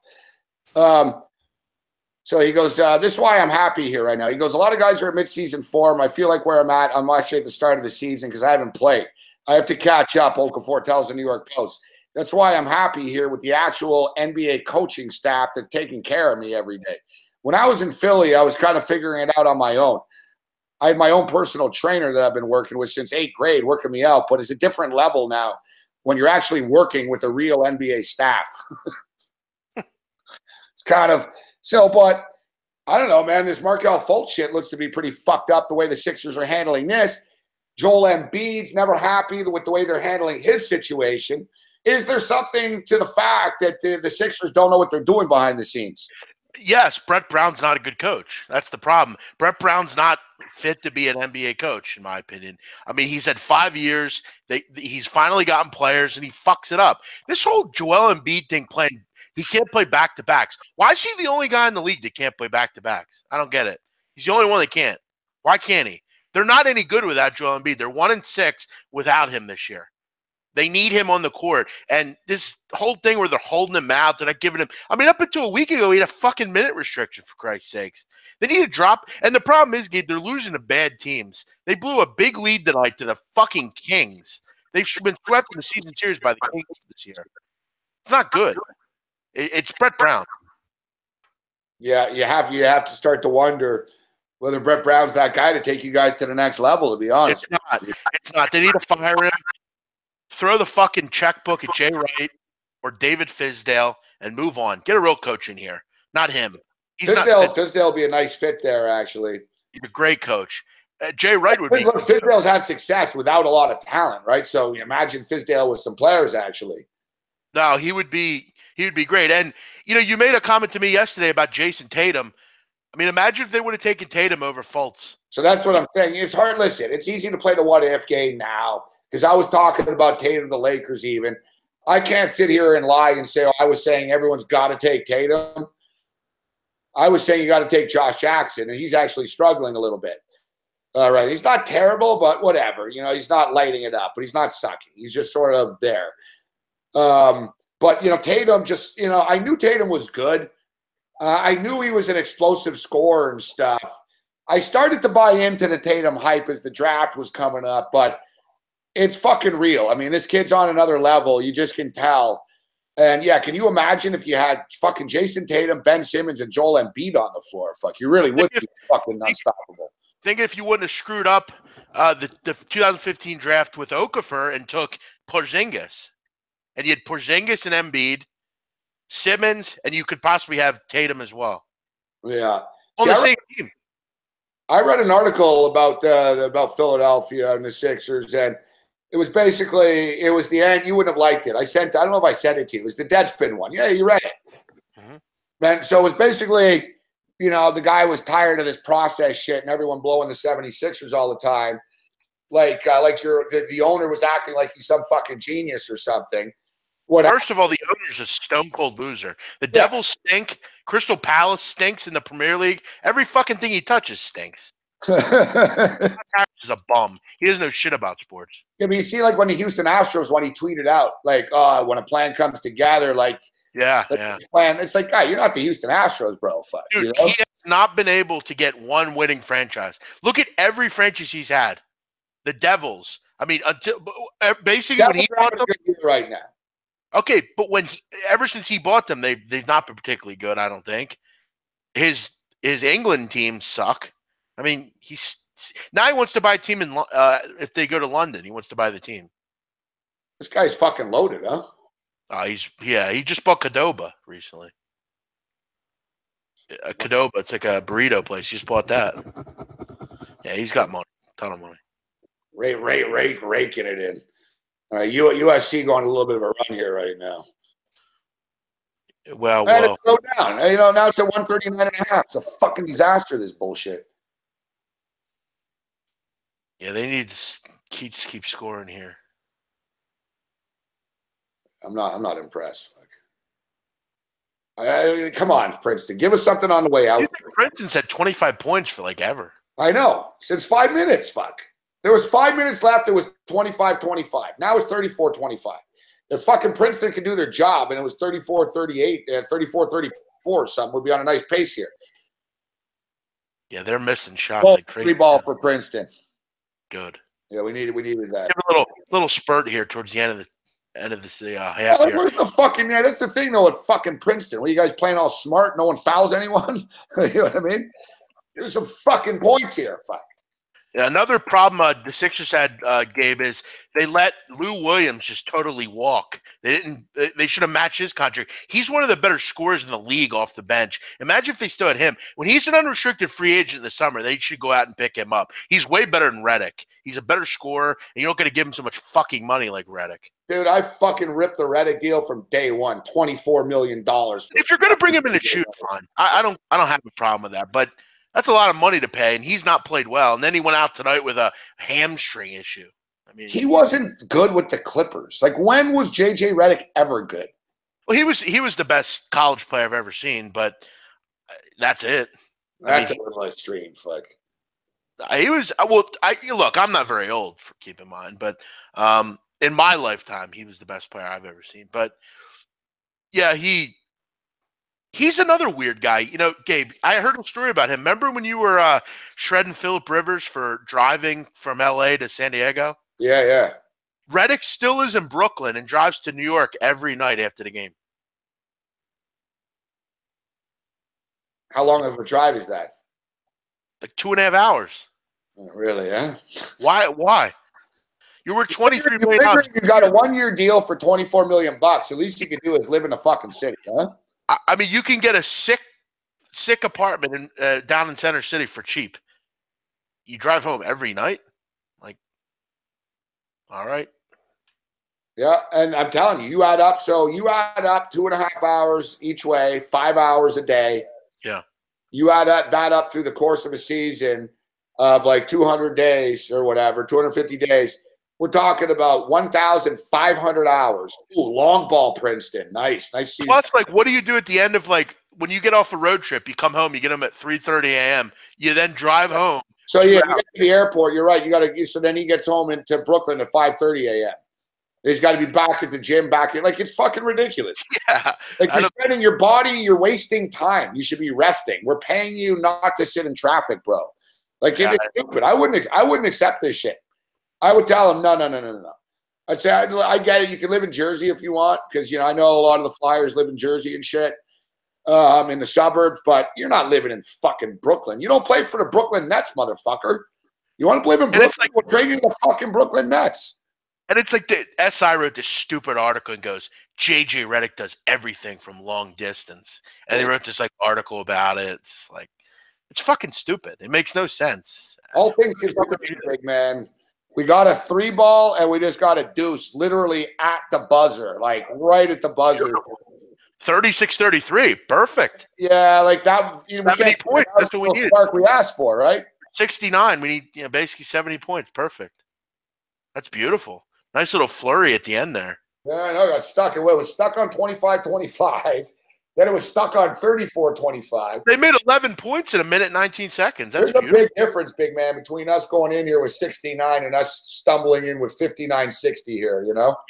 Oh, that's huge. That is huge, especially with how bad they played offensively towards the end of the half. And I do want to see one thing here with this game. Princeton's not even hitting their threes either. I'm 7 for 20. And no one's really even been to the line. There's only been 10 free throws. So they're taking long threes. I just seen them take a couple of bombs. They hit one. The other one, they did it at the buzzer, but they actually got the tip in. I got to tell you, from an athletic standpoint, they don't look overwhelmed. It's not like, these guys are way better than us. They're hanging in here. Yeah, they are. And they're hanging in through they made 7 threes. That's why they're in the game. They're just shooting threes. That's how you stay in a game, Gabe. 3 balls. And they haven't even been to the free throw line.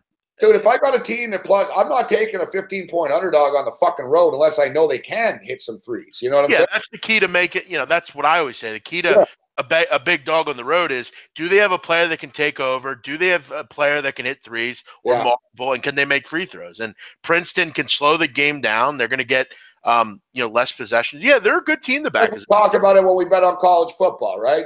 Yeah. If you're betting it over, if you're betting a big underdog, I'm only going to do it if it's one of these fucking spread offense type teams that I know can put up 21 points in 6 minutes if they have to.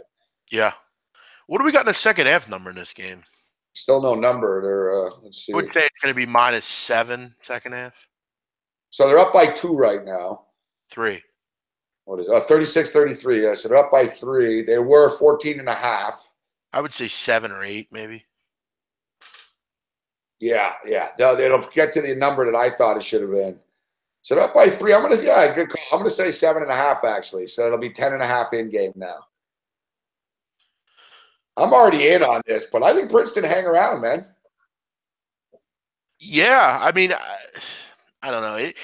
I think we are buying a little bit into the late half theatrics, but truth for the matter is, they were in the game for most of it. It was only recent. All game. USC went on that one little 9-0 run, and we just responded with 8 points. The most they've led by is 9. So I think. Plus, they haven't really hit a ton of threes for their standpoint. So everyone in the chat obviously really disrespects us. Everyone's like, "Oh, I'm on USC second half." Yeah, everyone was on the Cavs tonight too. How'd that work out? I was, but did you? Oh, you did? Yeah. Oh, come on, Gabe. I've been riding the Cavs. Oh, Buck, that was a stone cold Bucks line, Gabe. The whole world was on the Cavs tonight, and the line was like 1.5, and it goes down to 1. Come on, they're Bucks 18-1 in their last 19 games. They're 5-17 as a favorite this year. They're 1-point favorites on the road. They're not. Listen, this is the 3rd time they played the Bucks this year. They beat them easily the first 2 times. No, they got caught tonight. I don't even like Cleveland. I'm not a LeBron fan. I'll admit that I bet the NBA a lot different than some people do. I get it. Cleveland's great. I mean, I'm not going to discount that. Yeah, you can't. Yeah, I've been killing the NBA, dude. They're 18-1 in their last 19 games, big man. But they're 5-17 as a favorite. That's all I'm saying. I can't. Yeah, they're 1-point favorites. I know. I'm just looking at the trend. I mean, the writing was on the wall, I felt, in that game. But, yeah, they blew a big lead. They probably should have lost Milwaukee. They blew a huge lead. The only thing with Cleveland is there's always that. Cleveland have done a good job of being interested, actually. You know, that's the thing with these. I mean, LeBron's played great this year. I mean, he's been great. Oh, they're a fucking dominant team, big man. Like, the Cleveland Cavaliers, they're just, like I said, they're 18. Now they're 18-2 in their last 20 games. And, with them, it's kind of now I'd take a step back with these guys because now they're going to start to have their eye on the Christmas matchup with Golden State here soon. Curry won't play, luckily. So if you like the Cavs, remember that. Can we get this Vegas game? What do you think? Can we get a late winner here? Third period winner? Come on. They're a team of destiny. They're 13-2 at home. They're going to pull this shit out. They're down 2-0 before. Fuck, they must have been big fucking price when it was 2-0. I'm on a plus 247 live, so let's fucking get this. I'm guessing the Coyotes lost, I'm sure. I didn't see anyone flip out, so I guess they lost. I'm assuming without looking, I'm assuming they did. Yeah, of course they did. Fucking pussies. Why'd I bet on that? All right, so second half numbers here. All right, so in-game total is 144.5. Yeah, Perfect. 7.5, 75.5. Wow, UFC 10.5 for the second half? Wow. No, that's the in-game, which is exactly what I thought it would be. Yeah, you're right. Okay. 8-76. Okay, so I thought, you said 7-8. Okay, perfect. Yeah, 8.76, or if you bet the in-game number, you can get it at 75.5 at -115 or 7.5. So you're basically saying that they're going to keep it within double digits the whole way through. Yeah, you bet this game right now. You bet the second half. You take Princeton. You've got Princeton plus 10.5. You take USC. You've got USC minus 10.5, guys. That's like, I like to simplify it. That's the deal here. They're up by 3 right now. So suddenly USC, instead of being 14.5-point favorites, are 10.5-point favorites. And the total was 141.5, and now it's 144.5. So right on pace. If you told me, listen, you can only bet one of these things here. You could bet a side or a total here in the second half.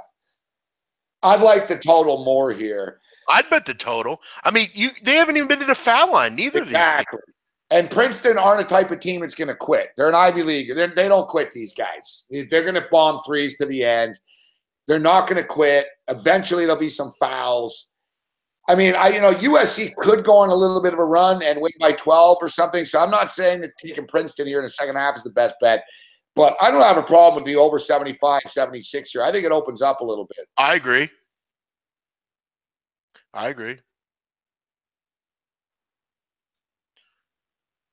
How long are these fucking halftimes in hockey? Christ. 15 minutes. Seems like this game's been a halftime forever. Intermission, we call it. Yeah, that's what I mean. Sorry. Yeah, intermission. It's funny. Hockey guys get mad, too. It's not a locker room. Changing room? Dressing room.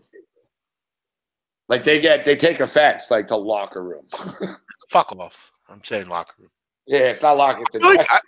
I feel like when I talk hockey, I have to talk like this.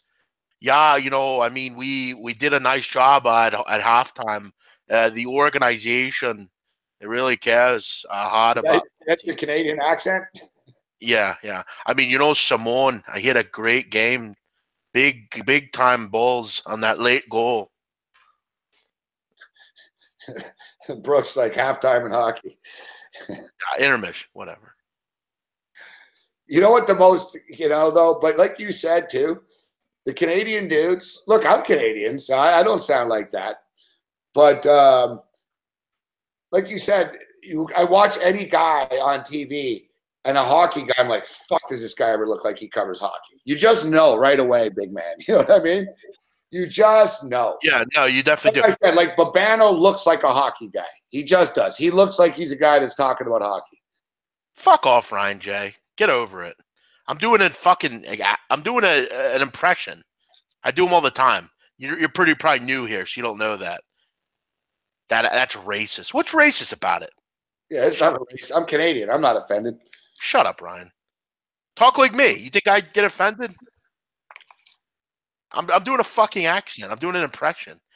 It's a bad accent. That's the fucking point. I think he was just joking. Well, I've said it before.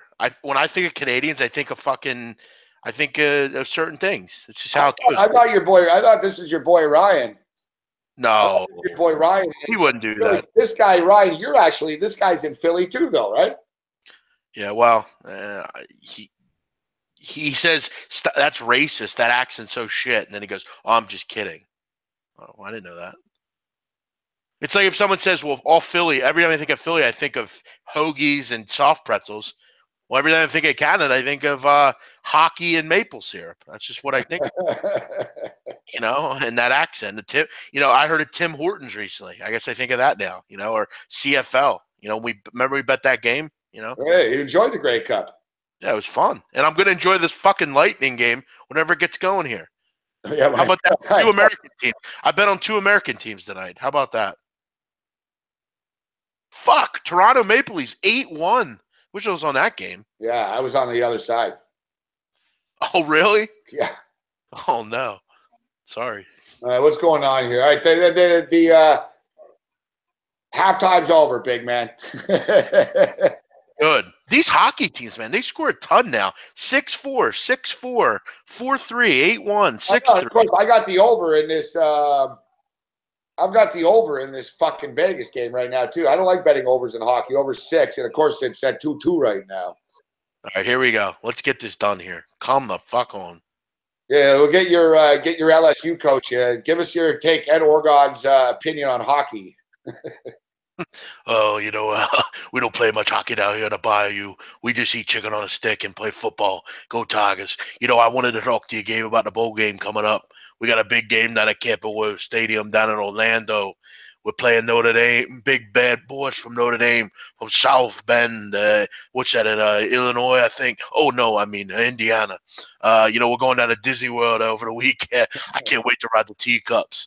They have a, real great water park down there. I'm going to take the boys out and get up on the slide.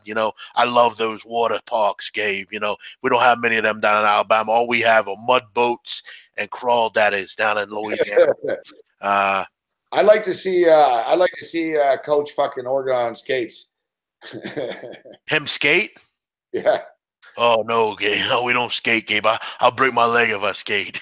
Go Tigers. There's actually talk of Houston. There's talk of Houston getting an NHL team in the future. This fucking Seattle bullshit. It's fucking garbage. Why would Seattle get an NHL team? They need a team in Quebec City. Fuck. Yeah, no Houston or Seattle. No. All right, 2-2 here. Vegas getting a little pressure. Got some quick ice right now as that period just started. Turnover for Tampa Bay. See if Vegas can capitalize. Why is there no Texas hockey team? My guess there is a Texas hockey team. Yeah, Dallas Stars. Good call. Bersama not a big hockey guy, I guess. Yeah, Dallas has a team. They like hockey in Texas. The Houston Aeros were in the WHA in the old days, and they've been a long time very successful. There's a few cities that don't have NHL teams that would work. Portland. They like that. Portland's been a long time supporter of hockey. Portland would work. Boise, maybe? No, not enough people in Boise. Portland, Columbus. How does Columbus have a professional hockey team? That's amazing. Columbus is a big city, man, with Ohio State there. Bet me $100 Boise's not bigger than Columbus. Columbus is way bigger than Boise. Really? You think? Oh, yeah. No, really? Population of Columbus is what? Like fucking 2 million or something? Really? Columbus population. Usually I know 860,000. Boise's at 224. Wow. Yeah, Boise's a little town. Like Interesting. What's the contested population of Columbus now? 860. 860. All right, and surrounding areas. Yeah. Okay. Yeah. I guess it is a pretty bigger metropolis too. But Ohio's pretty populated. Yeah, there's money, university town, there's money and stuff. But you know what would be a natural fit for a hockey team? Quebec City, obviously, but Milwaukee. Yeah. I fucking love hockey in Milwaukee. Or Green Bay or something. Yeah, that's what I'm saying. And like the thing is, Milwaukee would be a good spot for it, but the Chicago Blackhawks block it. Oh, fuck, Vegas nearly just scored. The Chicago Blackhawks block it because it's close to them. In the same fashion, in Bobano's town, Hamilton nearly got a hockey team. Really? Yeah. The Leafs were fucking freaking out about it too, and the Buffalo Sabres. But because Hamilton's pretty close to Buffalo, but it's not within the radius. It's 90 miles. So you can't have a team within 90 miles of each other, supposedly. Except, I don't know, they seem to make an exception for the New York deal. I mean, Brooklyn and Manhattan aren't 90 miles apart, are they? No way. Yeah, 90 miles. I mean, you should put a hockey team in Nunavut. Yeah, Nunavut. That's what I said earlier. Just play an exhibition game up there. Up in Iqaluit. That's their capital. Don't even build a rink. Just play outside on the water and shit. You know what I mean? Nunavut, population 35,944. 808 square miles. Years ago, there was a big deal. Metallica played there. Really? Yeah, they did it was like a beer contest type shit. Who the hell went to that exactly? Everyone in Nunavut, go Vegas. Yes, come on. Down 2-0, and they come back, man. How about that? Guys are unbelievable. I love it. Good shit, Vegas. Come on, baby. Are Vegas gonna win the cup? Is it getting that real? I'm about to bet a future on them right now. I don't even give a fuck. Right now. They were 120-1, then they were 80-1, now they're 40-1. They're the 5th best team in the NHL. They're fucking 13-2-1 at home. Gabe, it's no joke. They're a real team. Fuck with me right now. I'm betting them right now. I don't even give a fuck. Where are they? Vegas Golden Knights, 30-1. Shitty price, but I'll take it. They opened up at fucking 120-1. All right, 30-1's decent. And I remember saying at the time, there's no way in hell I'd fucking take 120-1. I'm betting $100 at 30-1. That's good enough for hockey. 3,000 on a hockey bet. I'll do that. It's unbelievable, Hey, Chris Edge, I know you jumped on them when they were down by 1. Big man jumped in at plus fucking 265 or whatever. 247, yeah. Beautiful. All right, I got 30-1 on my local. I just bet it. Bersama, what up, Bersama? I think Bersama asked earlier, was it worth it at plus 2.5? I said, fucking right it is. Yeah, somebody did ask. I heard that. Good point. Yeah, remember somebody asked me. They said, is it worth it when they were down 2-0? I said, yeah. They don't quit these guys. Yeah. What a beautiful fucking – come on. Finish this. Montreal Canadiens just scored, so we're going to lose the totals, but the Habs are up by 2 pucks now. That's good. Finish this out, motherfuckers. Plenty of time left, though. What's there, 17 minutes left? 14 minutes left. Well, time went by here. Let's get another fucking goal here. Come on. Someone's asking, what are they to win the West? I know, Chris Edge, you're on the Knights. I know I saw when you puck line and money line. Yeah, no, I saw when they were down, you didn't give up. They're 15-1 to win the West. It's fucking crazy, baby. They're an expansion team, bro. That's amazing. I've never seen an expansion. They're the best expansion team out of any expansion team in any sport in sports history, dude. No one's come close to this. In any sport? In any sport. Dude, they're the 5th best team in the league. Yeah, no, I can't disagree. Name a team, an expansion team that's come close to this. They've already won more games than they've already broken the record for an NHL expansion. But go through the list. You know that the quickest expansion success that I can recall. Carolina wasn't that bad. 1967, the St. Louis Blues made it to the Stanley Cup in their 3rd year or so. Or sorry, 19 fucking. The Panthers were 1970. The Carolina Panthers made it to the NFC Conference Championship game, I think, in their 3rd year. The first year they were 7-9, which isn't bad for an expansion team. Yeah, but that's 7-9 isn't the 5th best record in the league. Yeah, no. Hey, listen, I mean. And you know what's crazy? The Jaguars as well, big man. The Jags, the best the Jags have ever been in their fucking history was in the first 5 years. It was whack. Like the Jags were shit the first year. They were okay the second year. And I think it was the same year the Panthers did it. They had Mark Brunell was the quarterback. Tom Coughlin was the coach. Jimmy Smith was the wide receiver. And Fred Taylor was the running back. And they had like fucking Tony Basoli and they were a good team. I remember. Kerry Collins was the quarterback. Yeah. No, the Jaguars never went to a Super Bowl, Shadow. Vegas Golden Knights are 21-9-2. Wow, that's amazing. The best expansion team in hockey. Jaguars never went to a Super Bowl, Shadow. They made it to an AFC Conference Championship game and lost. And Carolina did too. Carolina lost to Brett Favre and the Green Bay Packers. I remember it was freezing cold. I remember it like it was yesterday. The best expansion team since Vegas has been the Florida Panthers. They were 33-34-17, 83. So 33-34. The best ever inaugural season ever in any league. Okay, so these guys, Vegas have already won what, 19 games? 21. 21, yeah. They've already broken all kinds of records, expansion records in the NHL. So Panthers had 83 points. Yeah, they're going to that's the second year. No, that was the first year, I think. No, Amar's talking about the Panthers. This is their first year. Second year doesn't count. You're not an expansion team anymore when you're in your second year. I believe, from what I'm reading, it looked like it was the first year. According to this, the Panthers don't have a lot to brag about in their short history, but the franchise can boast the best ever record in an inaugural season across all four leagues. In the 1993 draft, they snagged John Van Beesbrook. Yeah, no, they were good. You know what? They made it to the Cup, too, actually, after a couple of years. They did.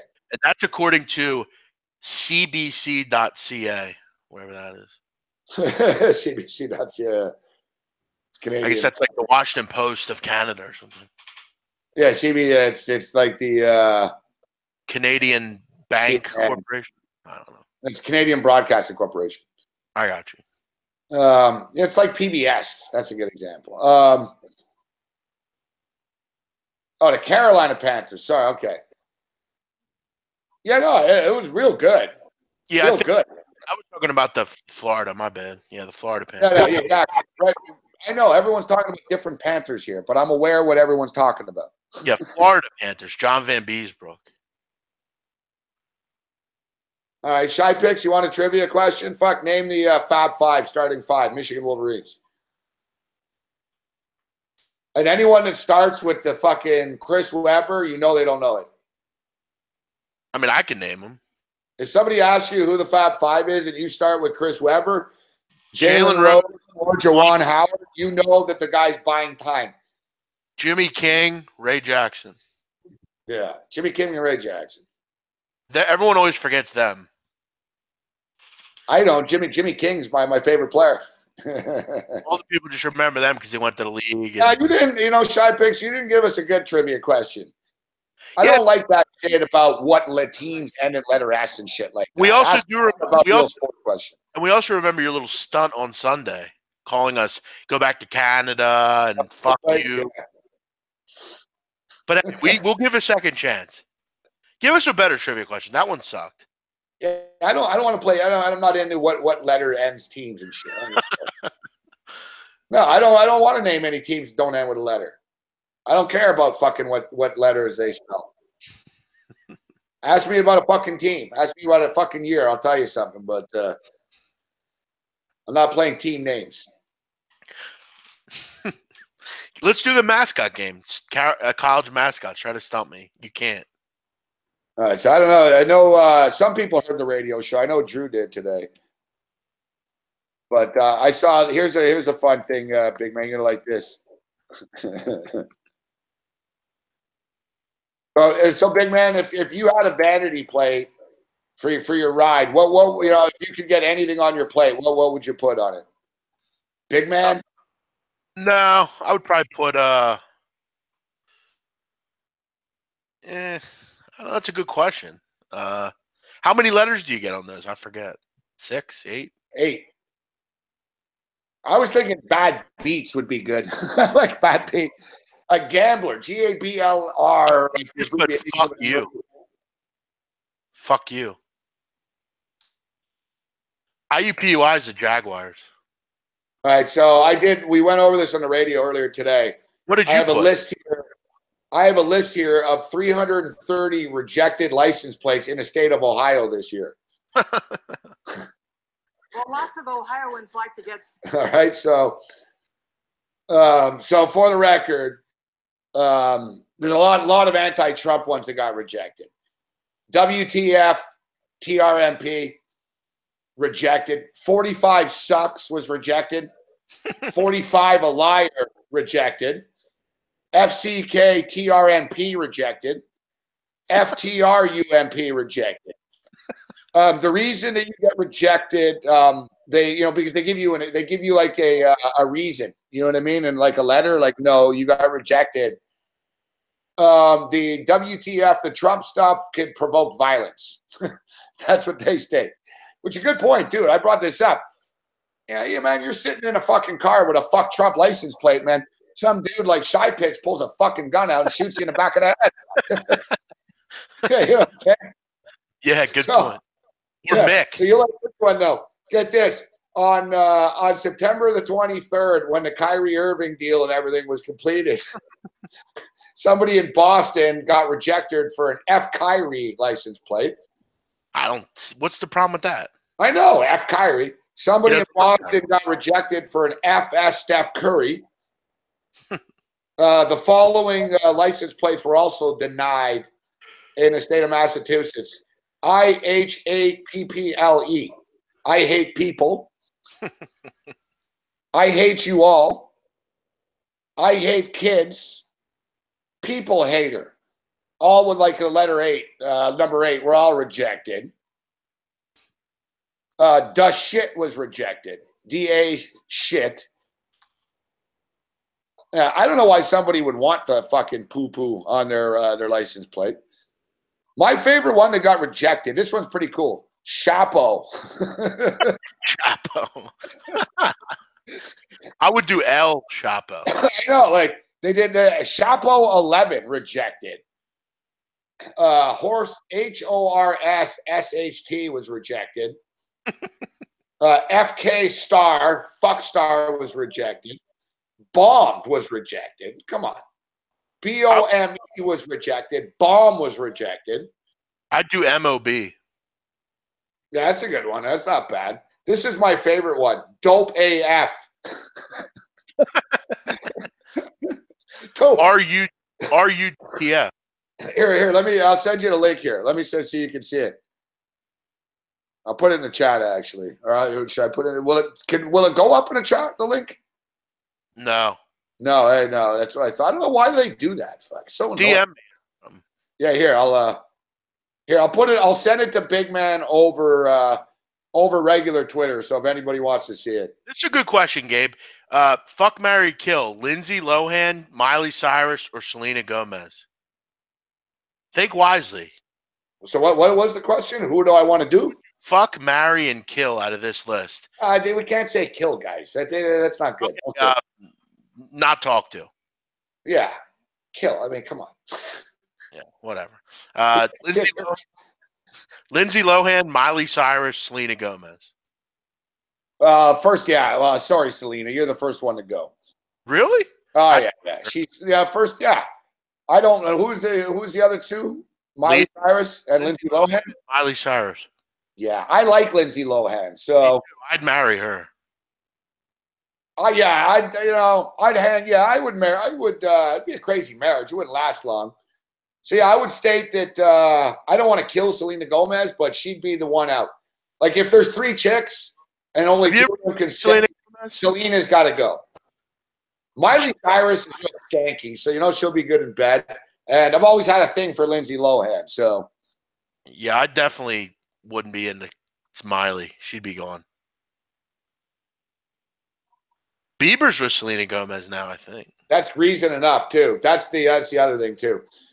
I'm not sticking my dick anywhere that Bieber's dick's been. Yeah, well, you thought wrong, Campbell.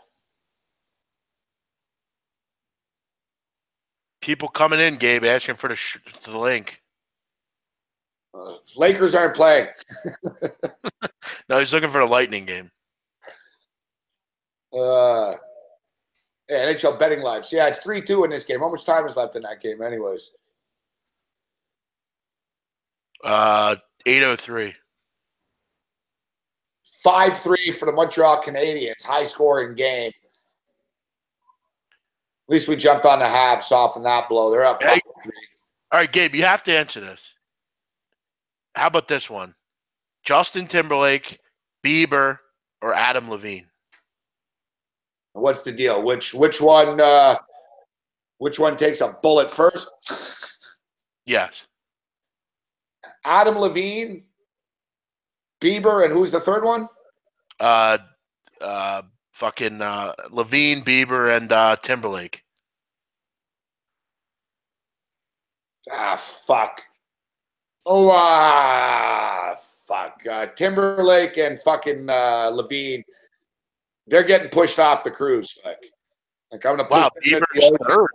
Yeah, you know what's funny? I've never stood up for Bieber before. I'm not a big Bieber believer, but I can live with Bieber. He's Canadian. I know people that know him and shit, and you know he's just an obnoxious rich kid. So I could put up with that. Like hanging with Bieber would probably be all right. Fuck, you know, be a lot of chicks, a lot of drugs and shit. You know, Adam Levine would be lame. Fuck, like what are you gonna do? Oh, I gotta go get my pedicure now. You want to come to the pedicure? Like at least Bieber would be like, yeah, you go get like latte strip club, and we're gonna cause problems. Yeah. Yeah. Like at least Bieber's a troublemaker. Like you know, Adam Levine's a little fuckface. Adam Levine's the type of guy that was snitching on people in school. Justin Timberlake. Timberlake's like him. I mean, I don't think any of these guys are really that bad, but I know you hate them. I hate's a strong word. Lindsay Lohan doesn't do anything anymore. She doesn't do anything in any of that stuff. Lindsay Lohan's totally different now. She's a little blackballed, Lindsay. They can't trust her to show up on set and shit, you know? She's found herself. You know, she's doing her thing. She's got money. Yeah, going to Knicks games, chilling, you know. Bruce Clare's choking on his eclairs. Hey, Bruce Chad, what's up with Bitcoin? I saw them. Did you hear about that, Gabe? Bitcoins are going down the fucking shitter. It just went down a bit. The scam's being reported. All right, Oprah Winfrey, Barbara, or Martha Stewart? I'd kill Barbara, marry Oprah, fuck Martha. I'm a big Martha Stewart fan. I actually don't mind Oprah. I think she's kind of... I know a dude that slept with Martha Stewart. Really? Yeah, no joke. You see, look, big man, I got my eclairs too. It's like it's a Canadian thing. Dude, those things look real good. Eat one of those on the show right now. I'm saving it for after the show. By the way, Jeannie Buss is hot as fuck. Let me just say that. Big Jeannie Buss fan. I'm a fan of Mary. I'm a fan. Martha Stewart smokes weed too. She looks all right too for her age. She's like 70-something. We already went down this road before. We've already admitted that we would sleep with Martha Stewart like now. I think she's 76 years old. I actually haven't seen her lately, but let me check her out here. It's like Raquel Welch. Like I'd still do Raquel Welch, even though Sophia Loren too. Big fan. Who's that? Sophia Loren. Oh yeah. Sophia Loren though, just a little too old now. No, not for me. Have you seen her? She's fly as fuck, man. Even at how old is she? 83, bro. Fuck, 83. Yeah, you know what the thing is, big man? And even with Martha, she looks okay in a TV studio and shit, but let's be real. Once you take the package off, take that wrapping paper off, like Sophia Loren might look beautiful, dude, but she's still got an 83-year-old fucking pussy. I just got to cut to the chase here. Listen, I'm telling you, man. Got an 83-year-old box, dude. You know, there's no escaping it. Right now, and she looks bad right now. Who does? Loren at 83. She's beautiful. 83. Yeah, well, I hear you. Yes, I do like Curry's wife. I love Curry's wife. She's so beautiful. Aisha, wow. Except I like Curry's mother better. Aisha Curry's Curry's mother, Steph Curry's mother, is the hottest mother in sports. Really? Yeah. AJ McCarron's mother's got big fake tits. Like she's like trailer trash, sort of skanky chick. She's very slutty looking. If you look up AJ McCarron's mother, bro. Michael Conforto. Do you know who he is? The Mets player? Who? Michael Conforto. Oh yeah, Conforto. Yeah. His mom's pretty hot. Yeah, I'd say that Aisha Curry's from Toronto. There's a lot of chicks that look like her here. Yeah, I think the mother Curry's the hottest. Like, it's a rarity when they show the mother and the daughter that the mother's hotter than the wife. Aisha's cute, but Steph Curry's mother, Del Curry's wife, is a serious ass fucking cougar, man. Like, she's got it going on. No, you're not wrong about that. I mean, she's definitely fly. Come on, for a basketball NBA mother? Yeah, she's probably one of the hottest, actually.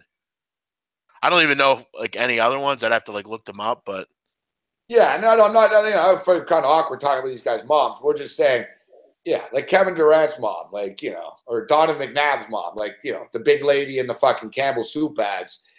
Like, it's rare that a lot of these athletes have like smoking hot mothers, You know whose mom I think's hot, and I got a little flack on this the other day on the show, but I think she's fly. Eli Apple's mom. I don't know Eli Apple's mom. Look her up. Look her up. She's stacked, man. Okay, I was going to send you the fucking link there. We got distracted by the mom shit. Eli Apple's I sent it to you. I sent you the link. Yeah, click on Twitter. You'll get some of the name. Yeah, I got to check that out. That was pretty funny. Eli Apple's mom. I mean, at the draft, look at her, man. She's not bad for an older woman. Annie Apple. Yeah. Very top heavy. Fuck, yeah. Very top heavy. She's got a huge rack. Yeah, that's what I'm saying. They're really pushed up there, too. You can tell they're real. Like, they're real fucking match. She's fine, man. Safe pick here. She's fine. Yeah, I'm a big fan of his mom. Princeton's up 10. How about that, Gabe? Let's see. Hottest sports moms.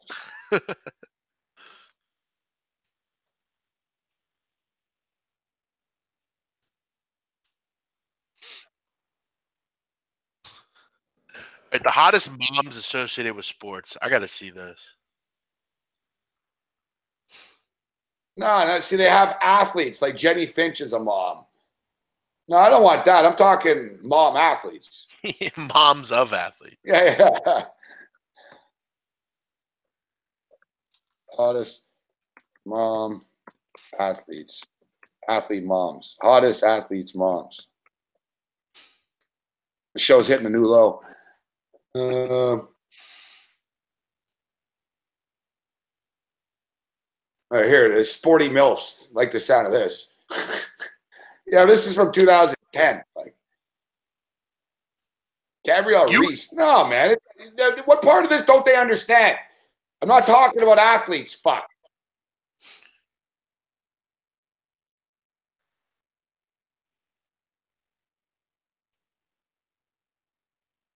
Jenny Finch was hot, though. Amen.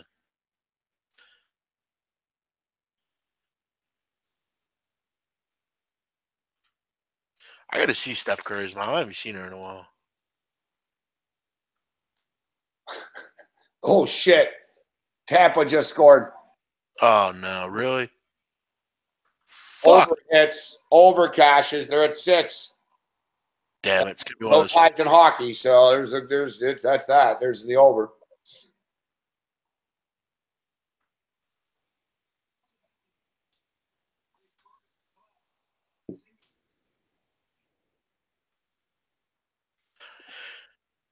As far as like wives though, I always will say this: AJ McCarron's wife is one of the hottest women I've ever seen.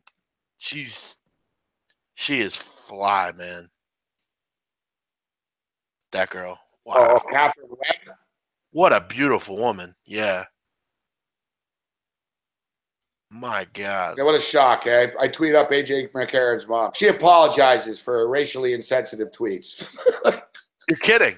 Dee Dee Bonner? Yeah. Yeah, what a shock, eh? A lady from Alabama. Like, oh, I'm shocked by that. Like, Just Google his mom and like look what comes up. Like it's some funny shit. Turn like these dresses and stuff. Oh, she's fucking skanky as fuck, man. Like she look at the one with the red dress. Just look classy. Yeah, look at the one with the Johnny Manziel. She's with Johnny Manziel in like a couple different pictures. Not weird. No, LeBron's mom's not hot. Fuck. Yeah, no.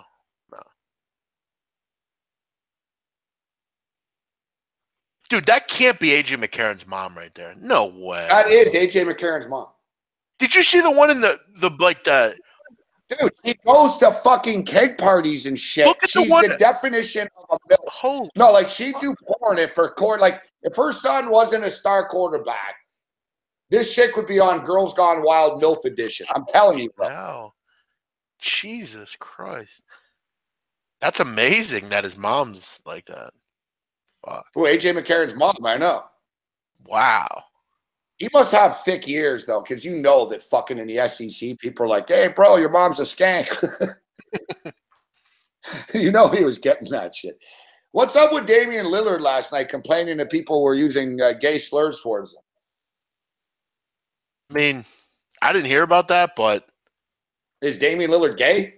No. Like, I don't think he's gay. I don't understand, like, why are they doing these chants at him, and why is he offended? Like, I don't understand. Like, but yeah, Lillard's pissed. Like, it's the people in Minnesota. I think it was Stucci, MVP Sports.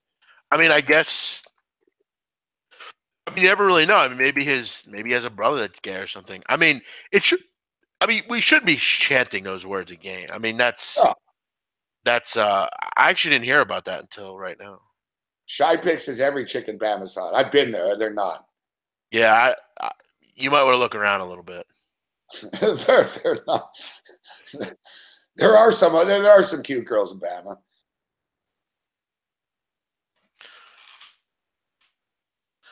Wow, good. MVP Sports, yeah. You know what? Wow, random. Hey, Stucci, watch your language. Wow, random call there. Ryan Khalil's mom. You're actually not wrong about that. Ryan Khalil's mom, huh? She is kind of hot, actually. Wow, good call. There's a few UFC moms that aren't too bad. Cheryl Khalil. Not bad. Good call, actually. What a call. Good call, Brett It's so random. How do you even know that, Brett Patterson? That's funny. How do you even know that? I'll tell you what, Gabe. Speaking of UFC, you know whose mom's kind of hot? Connor. Connor's mom, eh? Connor's girlfriend's all right. I feel like I've seen her in certain lines, and she looks pretty hot. Yeah, she cranks the fucking tight dresses and shit, right? Yeah, maybe that's. They're not the classiest family, right? So she's not opposed to fucking getting the old push-up bra out. You know what I mean? Yeah, I'm noticing that here. I guess maybe I saw her in one good view. Maybe she's not that hot. But... That's so weird how you found that Ryan Khalil thing. How did you find that? Brett, how did you find that? There's really some smoking hot tennis players and shit, like young, new, ranked the thousands in the world and all this. But one of the hottest chicks here, what's the hot hurdler?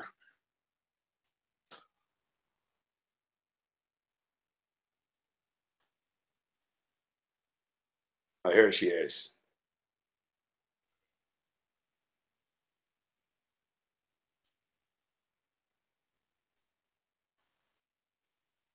I remember this chick when she was in college. She went to like Fullerton or something like that. Yeah, I'm going to send you the link, big man. This is hardcore, though. Now we're raising it up a notch. Anyone in chat, I'll give you guys her name. Her name is Michelle Janicki. I remember this girl, Sports by Brooks. Remember the site Brooks, Sports by Brooks? He fucking discovered this girl. He was a big pig, so he discovered this girl when she was in college. How do you spell Janicki? Here, I just tweeted you the link. I sent you a video of her. I just sent it to you. All right, here we go. All right, there we go. Whoa. Yeah. How did he find this? What the hell was he looking for? And he found this. Some hardcore. It's great work. Who, Michelle Janicki? Yeah, good for him. Dude, if you look at her pictures and shit, she's got like probably like, you know, the nicest ass in fucking sports. How the hell did he find it? She's from Australia too. Ms. Mick know her? Wow, she's good too. She won. Wow. Yeah, Eugenie Bouchard's all right. Yeah, see, there's this chick. Oh, here's the other one too. That girl is fly. Daphne Schiffers. Figure skaters are good. All right, 2 minutes left in the hockey game. Vegas are on top of them. Tampa are on them right now. It's a power play for the Lightning. Great. Fleury makes a save. Of course, the fucking win. Oh, that's the chick. Thanks, HDC. Allison Stoke. Yeah, look her up. Michelle Janicki and Allison Stoke. That's the one. Allison Stoke, thanks. Whoa, Allison Stoke, yes. Yeah, Allison Stoke. Look at her fucking legs and shit. Damn, bro. Except Whoa. if you scroll down on YouTube here a little bit, look at her first interview. It's like, it's fucking, you don't like seeing it. She's dating Ricky Fowler. Oh, does she? Yeah. Wow, that girl's fly. Wow. Yeah, Allison Stoke, yeah, she ain't fucking around. What is she like? She's a pole vaulter. Wow, her body's crazy. Wow. That's a woman right there. Yeah, she was discovered by Sports by Brooks. Good work by them. That he's good finding them people. He disappeared. Wonder why. It's a mystery. Maybe it's like, imagine if I just disappeared. Like, it's the same thing. Like Sports by Brooks. I used to have him on my show, man. Rich Brooks. Like, Sports by Brooks was like the coolest fucking sports site fucking way before Deadspin or any of these fuckers. He had hot chicks and scoops and stuff. Sports by Brooks. It was a great site. You know, like it was the site. You know what I mean? Like Jim Rome used to get his news from him. It was like he was the guy. And he was consistent as fuck, bro. He was on every fucking day, man. And he had a radio show on ESPN LA for a while. And he was just a media hustler, but he had his website. And he posted, man, for like fucking 8 years, every fucking day like clockwork, man. He had a war with ESPN going and shit. And then he really got into the Sandusky stuff and really was hardcore anti-Penn State. He was like, you know, he broke it. Like, he didn't break it, but he was at the forefront of it. And he disappeared. He disappeared. He never posted. He never retired. He's not dead. There's no, like, his body never turned up. There's no missing police report. There's been a thing about it. Like, I actually studied it. Like, people that wonder, like, it's like if I disappeared one day. Like, so people tracked it down, the apartment he lived in LA, and the last time he was seen. And basically the LAPD keeps getting harassed about this. And they basically finally stated that, you know, they said, listen, the guy's living a private life, but they said, we'll tell you he's not, there's no, Rich Brooks isn't in one of our morgues. The cop dropped the thing. He goes, you know, sometimes people don't want to be found and they don't want to know people where they are. That's what the cop dropped. So it's a mystery. Look up what happened to Brooks in Sports by Brooks. Just punch in the internet. It's a fascinating. You'll like it, big man, because he lives your lifestyle. Like, you read it, it's unfucking believable. He just disappeared, this guy. Except the cops are stating, no, he never got beat. He's not dead. They're sort of insinuating that, no, he's all right. He's just whatever. But it's strange. Like, he never retired. He just the last post. And the site is still up. That's pretty interesting. Strange thing. The site's still there, but his last post from like fucking 5 years ago. I'll have to check that out. That's interesting. I never knew that. Oh, it's a fascinating thing. Yeah. What happened to Sports by Brooks? Look up Brett Bielema. That was his name. Scott Meliquire. That was it. I'm about to look that up. Okay, so supposedly Jeff Pearlman of Sports Illustrated says that he had the scoop. He was going to announce that he figured out what happened and where this guy Scott Brooks is right now. And then he got cold feet. He didn't do it. I'm reading which is weird because Jeff Pearlman outed Barry Bonds. Here it is. Perhaps the biggest sports mystery out there still is whatever happened to Sports by Brooks Meliquire. Brooks ran successful sports from 2001 to 2012, then stopped tweeting in 2013 and vanished. Renowned sports author Jeff Pearlman, gunslinger, the bad guys won, blah, blah, blah. Sports Illustrated solved the mystery in 2013. Scored. 2 seconds left. No. Yeah. Oh, my God. Yeah. Fucking Vegas, team of destiny. Fucking hell. Wow. Boom. Back to the Sports by Brooks story. That's beautiful. Fucking Vancouver just scored again, too. It never ends. Dude, Vegas is good, man. This is beautiful. Oh, it must already be over then, right? Yep. Yeah, because they went to a commercial already. Fucking right, Vegas. They're unbelievable special, these guys. Boom. Plus 247, baby. Yes. Fucking right. We hit the over in the game, and we hit Vegas at plus money. Damn right. Okay, so Sports Illustrated, the guy was big man. It wasn't just like a little blogger. Like from 2001 to 2012, renowned. He was big time shit. All right, Jeff Pearlman, investigative journalist, says last over, Pearlman went on into more detail on the Chris Mannix show, saying that he still had the story, but his Bleacher Report editor felt uncomfortable with publishing it. Pearlman sat on it and decided for ethical reasons it's right. Like, it's a big tease. What happened? Right. That's weird. I'll have to look up that. I never heard of that. Somebody says Jeff Pearlman's just a wannabe Skip Bayless. He doesn't know where Brooks is. He's full of shit. Some people are thinking that the guy that's saying that is actually fucking Brooks. Fascinating. Prince is up 6, by the way.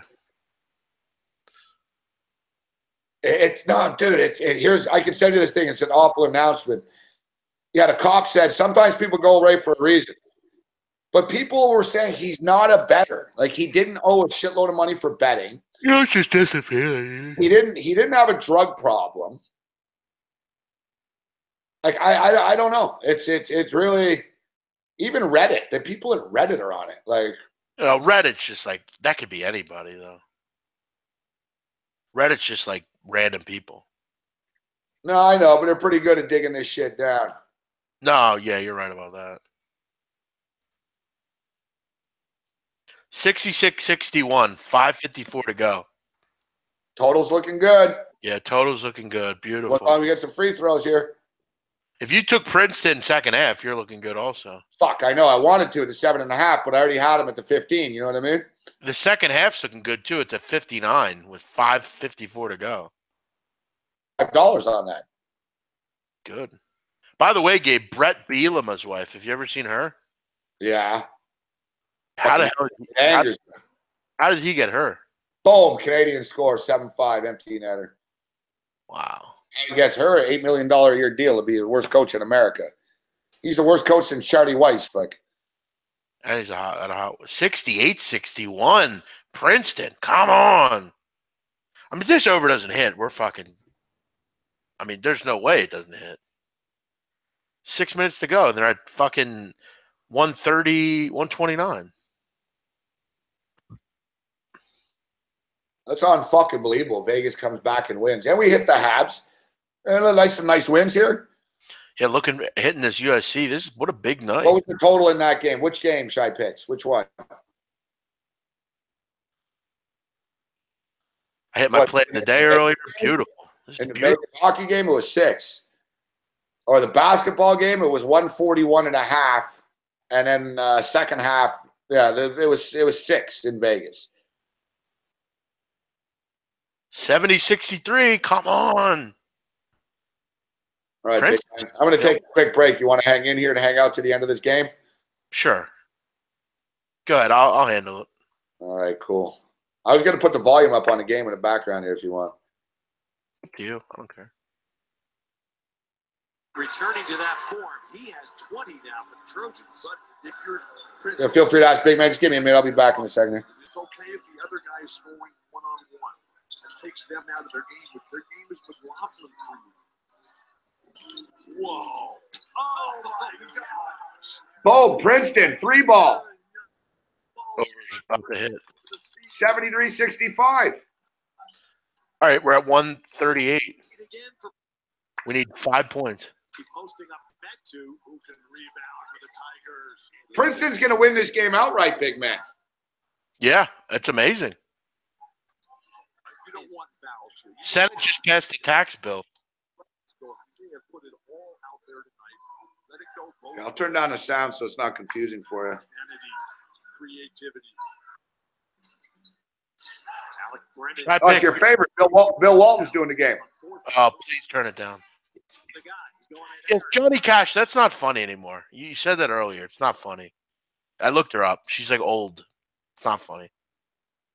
Am I any fan? It's just marvelous being here watching Princeton play this style of basketball against the Pac-12. In the Conference of Champions. Big man, are you in any fantasy football leagues? Yeah, I'm in the finals, actually, this week. Yep. But next 2 weeks, I'm in the finals. I didn't get in on the Princeton game. Damn, bro, you should have. We're all on it.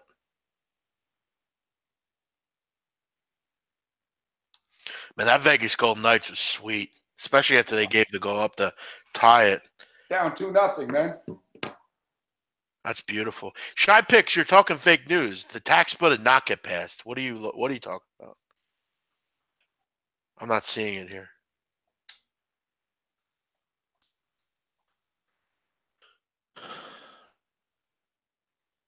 Big time Vegas Golden fucking Knights. And I took on that future. Let's go. I got $375 on this USC game.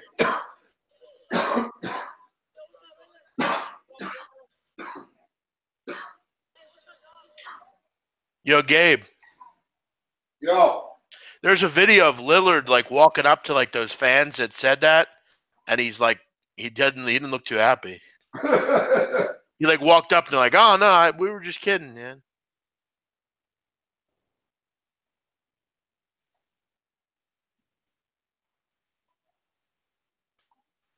All right, we're at what are we at? 130. We're at 140. We need one basket to hit this. How much time? All right, it just passed. Oh, I thought you didn't watch CNN, Shy Picks. I thought that was fake news. Oh, it's on CNN. Yeah, I thought you didn't watch that. Hey, you see this? On CNN right now, Sarah Palin. Real fucking family they got going on. Yeah, her kid fucking father pulled a gun on the kid. The kid's trying to beat everyone up and shit. Their kid got pinched, I heard. The kid got pinched breaking into their house. Then he called the officers peasants before he got arrested. I'll tell you what, Sarah Palin was fucking hot too. Yeah, but Lisa Ann is Sarah Palin's hotter. Yeah, sure. Great video. Who's nailing Palin? I remember that. I actually hate to admit, I do like fucking Bristol Palin too. Oh, yeah, sure. She was on Dance with the Stars? Yeah, I agree. Great call. I always liked her because, like, she's, like, kind of around my age. When I was coming up, like, she was kind of the same age. Yeah. I'm a fan of the average sort of girl next door that parties type shit. Yeah, you know? Yeah. All right, Chimetzi Metu at the foul line. We need one more bucket here.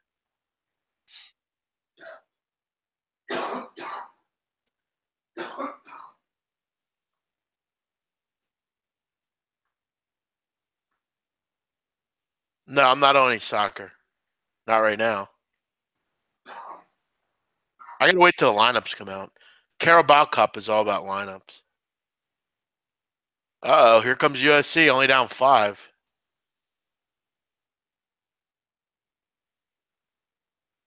$73-68. 141 with 3 minutes left, motherfuckers. Yep, I hit it. Who do the Lions play this week?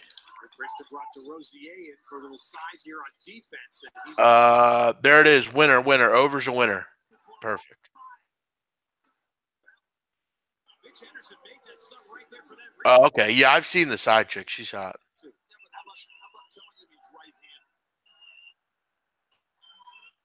Stevens, this is your power guy. The Tigers are going to take a timeout. Right now, the Tigers are discombobulated. They're just giving him Chavez do everything he wants. I mean, if you're going to let the other team's best players drive in, shut up, Bill. Go down. I mean, what sort of chances do you have to win? I mean, if you're ahead by 35, that's one thing, but that is far from the case here. Yeah, I'd probably start Cam Newton. The view from here is much better. Yes, sir. Hide and Zeke. That's how we do it. 16 points in the second half. I feel like he scored the last 16 for USC. It feels that way. Chavez just taking this game over. Chavez Netu, who was born in the United States, when he was 6 years old, he went to Nigeria. That's where his parents wanted him to learn their African. Are you going about Eagle game? Spent 6 more years. What, the Raiders? The west side of Los Angeles. Yeah, yep. Christmas night, yep. 6th grade. Christmas night. Yep. An entrepreneur, a business executive here. Mom, Florence, fantastic healthcare practitioner, keeping us all alive and well. You notice Bill Walton never talks about the game. He's talking about a healthcare practitioner that's sitting courtside. Yeah, he doesn't know anything about basketball. He doesn't even know the rules. Sets up much. Yeah. Wow. That's the kind of creativity these Tigers need. 76-70. Uh-oh. Bills precious USC about to go down, baby. Metu has scored the last 9 for USC. Look at Princeton trying to collapse. Got 3 guys on him. So McLaughlin takes it. The Tigers are not able to stop the Trojans. I would probably go Pats. The Tigers are going to win is if they continue to score. A 3-pointer by much. They're going to need 4 more of those if they're going to. The Princeton Tigers playing marvelous basketball on the road in Los Angeles tonight. In the city of champions, Ted. Shut up. City of champions. Oh, whoa, motherfucker. Unconscious tonight. The drive, the 1 foot, off foot, runner in the lane. Over Metu, over. He always goes, whoa. Look at that play, big man. Usher, they're all right there, and there's nothing that the Trojans can do. I've seen a lot of Princeton basketball. Our son went there, and I got to see so many of his games. I was living in New York at the time. And every Friday and Saturday night, that's what I love about Ivy League basketball. They play Friday, Saturday night. Our show was Sunday, and then I got to go to both games every Friday and Saturday night. It was fantastic. Stewart, USC needs that. They don't get it. And then a foul is going to be Shaquan Aaron. Miles Stevens. You talk about a tiger. Talk about somebody who's willing to growl and fight for that ball. This dream is alive, Ted. So Shaquan Aaron has fouled out. That is 5 for him. We have a chance to be a part of history here tonight. Well, this is a staggering turn of events. The way USC came into this game is on an offensive roll. They're one of the highest scoring teams in all of basketball. They're 90 plus every single night. They've got 72 points here. Think about this. Princeton came in tonight 4-6. They started last year 4-6. They went 14-0 in the Ivy League. They went to the NCAAs, and they had a shot, the last shot of the game, to beat Notre Dame in the first round. Didn't make it, but that's the season they had. Things have changed. In 96, what's that? 20. 79-72. Easy winner. It's all about three. Second half total. Second half went over. Motherfuckers, guys, it was 75.5, 76, 47-38. Easy winner. Smash it. That's what we do here, Gabe, you and I. We fucking pump out winners, motherfuckers. Right, man. Told people Princeton in the over, man. Say, hey, man. Old nights live. Fucking right. This is nice too. Oh man, I was down like $600, big man, and I'm about to close the night up about 300 when it's all said and done. I'm up 1596 without Princeton. Nice. Let's fucking go, motherfucker. Plus 267 help that out. You put 100 there, you get 367 back, man. Yeah, that was beautiful, man. That was really. And that makes up for a loss or two. You know what I mean? That shit. Yeah, no. That was the thing. I hit a plus 300 last week in soccer too, and it's like those things are sweet. Fucking right, man. Even the boom. All right, Shy Picks. We appreciate it. I see Shy Picks started a GoFundMe account to get us to Costa Rica, but no, he didn't. Yeah, I think he did, or he wanted to. But yeah, don't do that, Shy Picks. Shy Picks, we could actually, I think, get to go for free. Yeah, you don't have to do that. There's people in the world that need. Here's what I want you to do. People in the world that need like a GoFundMe more than we don't need to go to Costa Rica. Whatever money SBR can pay. If we don't, we don't. But yeah, whatever. If I don't go, actually, you know what? I'm thinking about having a Super Bowl party here. That'd be sweet. I never do that before. I've always had a girlfriend. It's my first Super Bowl without a girlfriend in a long time. So I was thinking, you know what? If I'm not going to Vegas this year for the Super Bowl. I used to always do that. I'm kind of Vegased out. So I'm not going to Super Bowl for Vegas.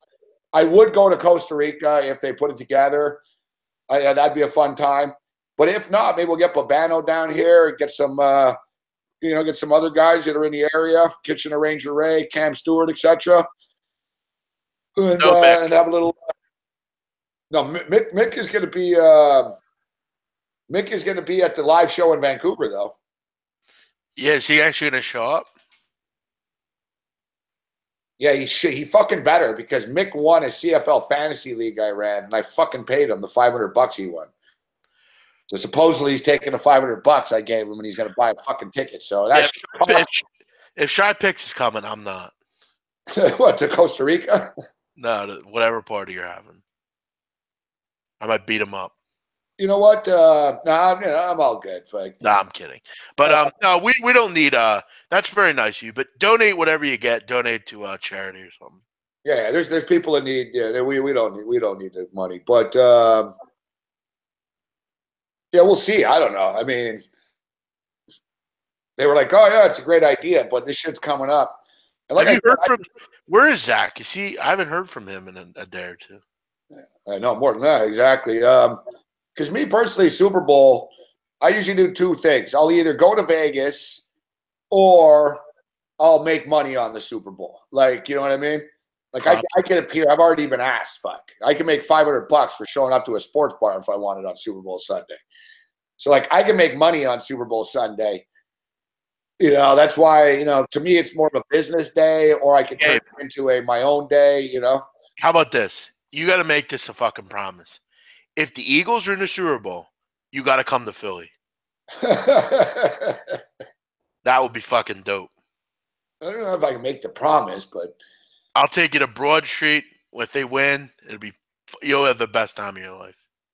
Why don't we just go to the game? Fuck, if they make it to the Super Bowl. No, we got to be in Philadelphia. It's in Minneapolis. It'd be cheaper to go this year.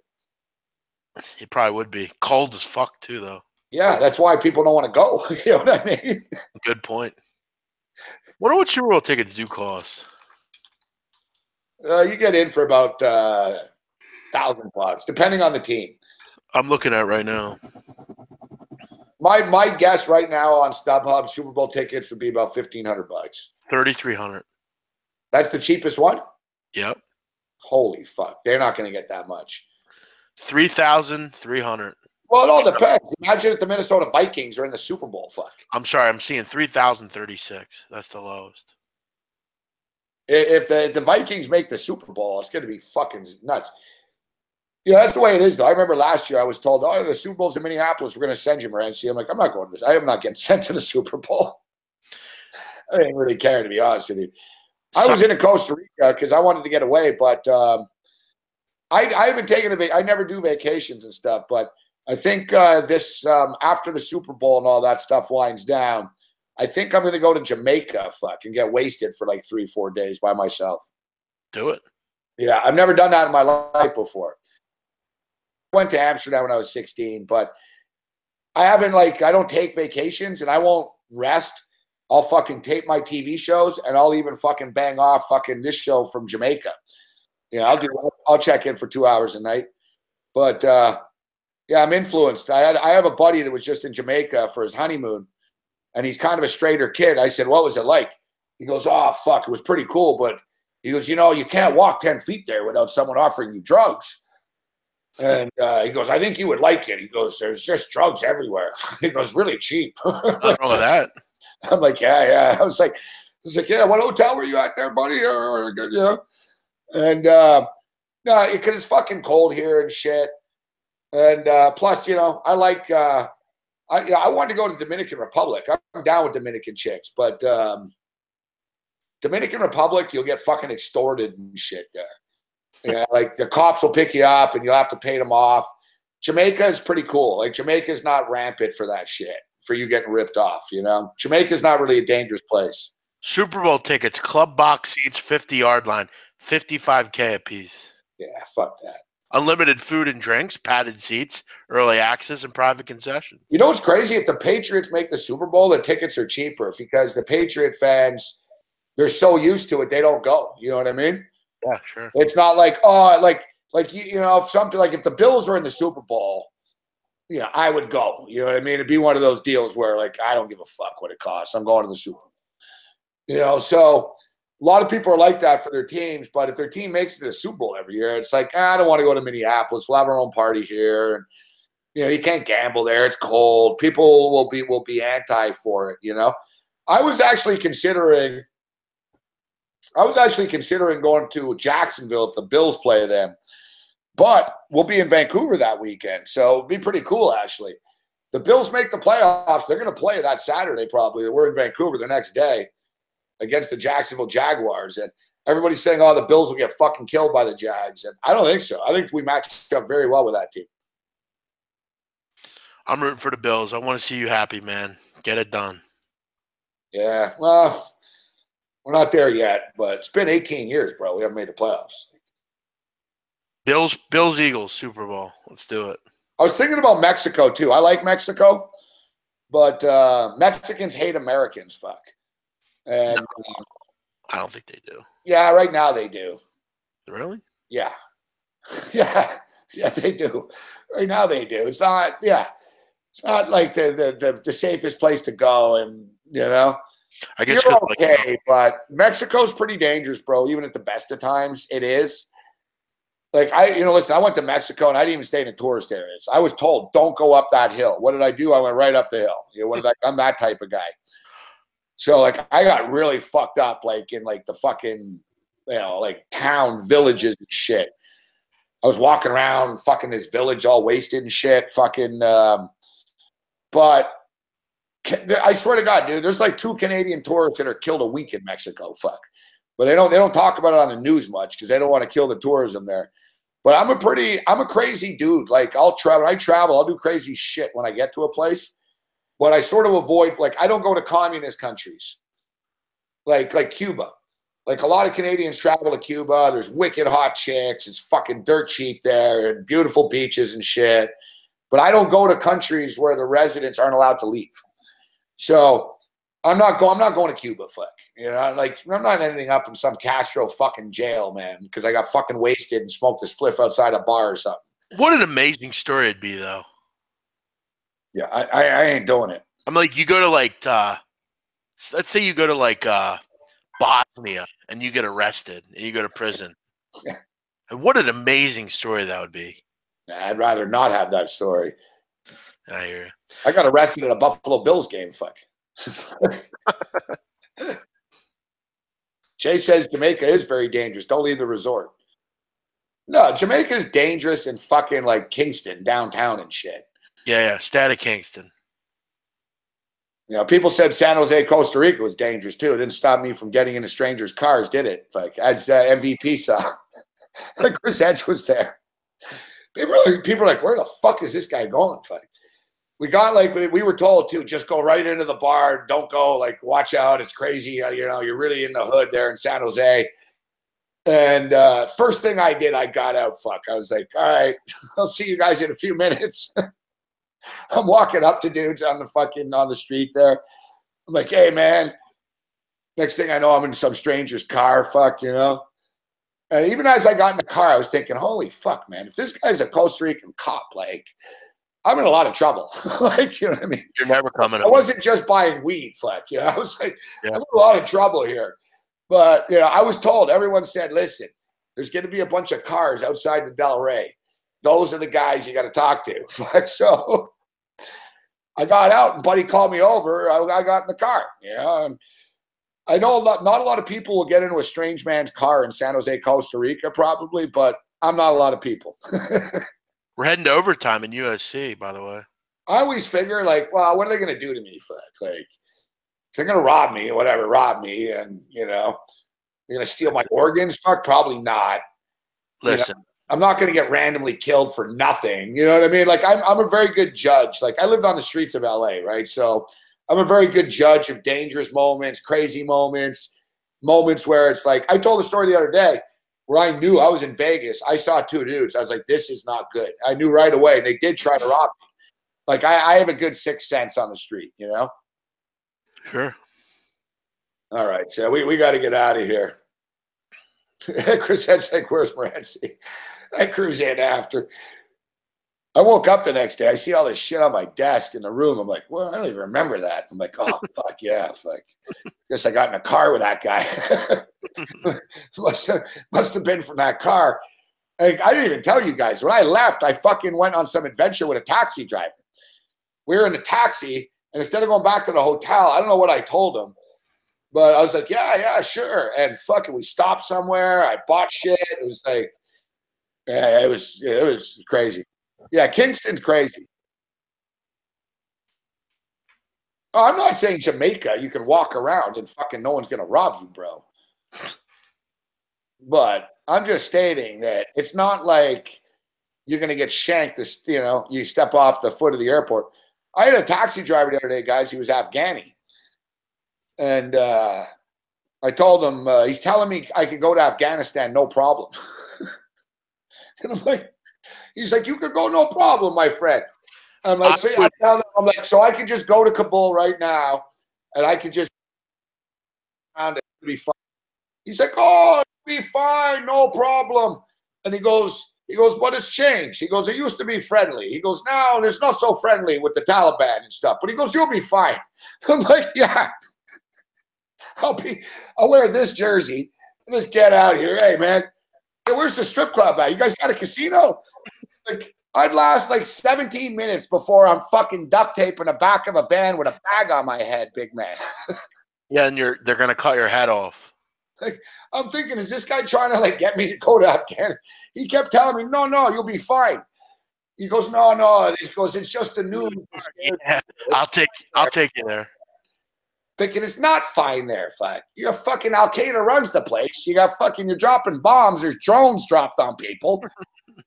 I'm more worried about getting killed by an American drone if I go there, fucking anything. Like, yeah, the guy's telling me. Then I asked the guy, I said to him, so do you go back a lot? He goes, no, I haven't gone back in 20 years. He goes, no, I don't go back. He goes, yeah, I'm thinking, why are you telling me to go there, fuck? Like, yeah. The guy was a piece of work, fuck. Yeah, I would stay out of there if I were you. Fuck, you start telling, you know. All right, Big Gabe. All right, yeah. Tommy C, if they offered me $1 million to go to what? What do I have to do? Go to Kabul for a day? I'd go there for a day. I'll find a place to hide. I'd go and just sit in the airport, fuck. Like, no, I'm not going to Afghanistan. Road rage, fucking Kandahar is gonna have to wait, fuck. All right, big man, always a pleasure, bro. All right, my friend. Thanks. Talk to you soon. All right, guys, we're going to wrap it up here as well. We're looking good. We already hit our overs. We're at plus 15. No reason to hang out to the end of this game. We already went too long once again tonight, but that's what we do. Thanks for tuning in, everybody. Give us a thumbs up if you can. Support SBR. Check out their social media pages. Subscribe to this YouTube page. You can follow me on Twitter at Sports Rage. We'll be on TV tomorrow with Mark Lawrence and Chris Meany. We're going to talk hockey. We're going to talk football. We're talking bowls. And Bob Bano with us tomorrow night, right here at 10 o'clock Eastern on the SBR YouTube page. Other than that, you're on your own. May the winners be yours. Later.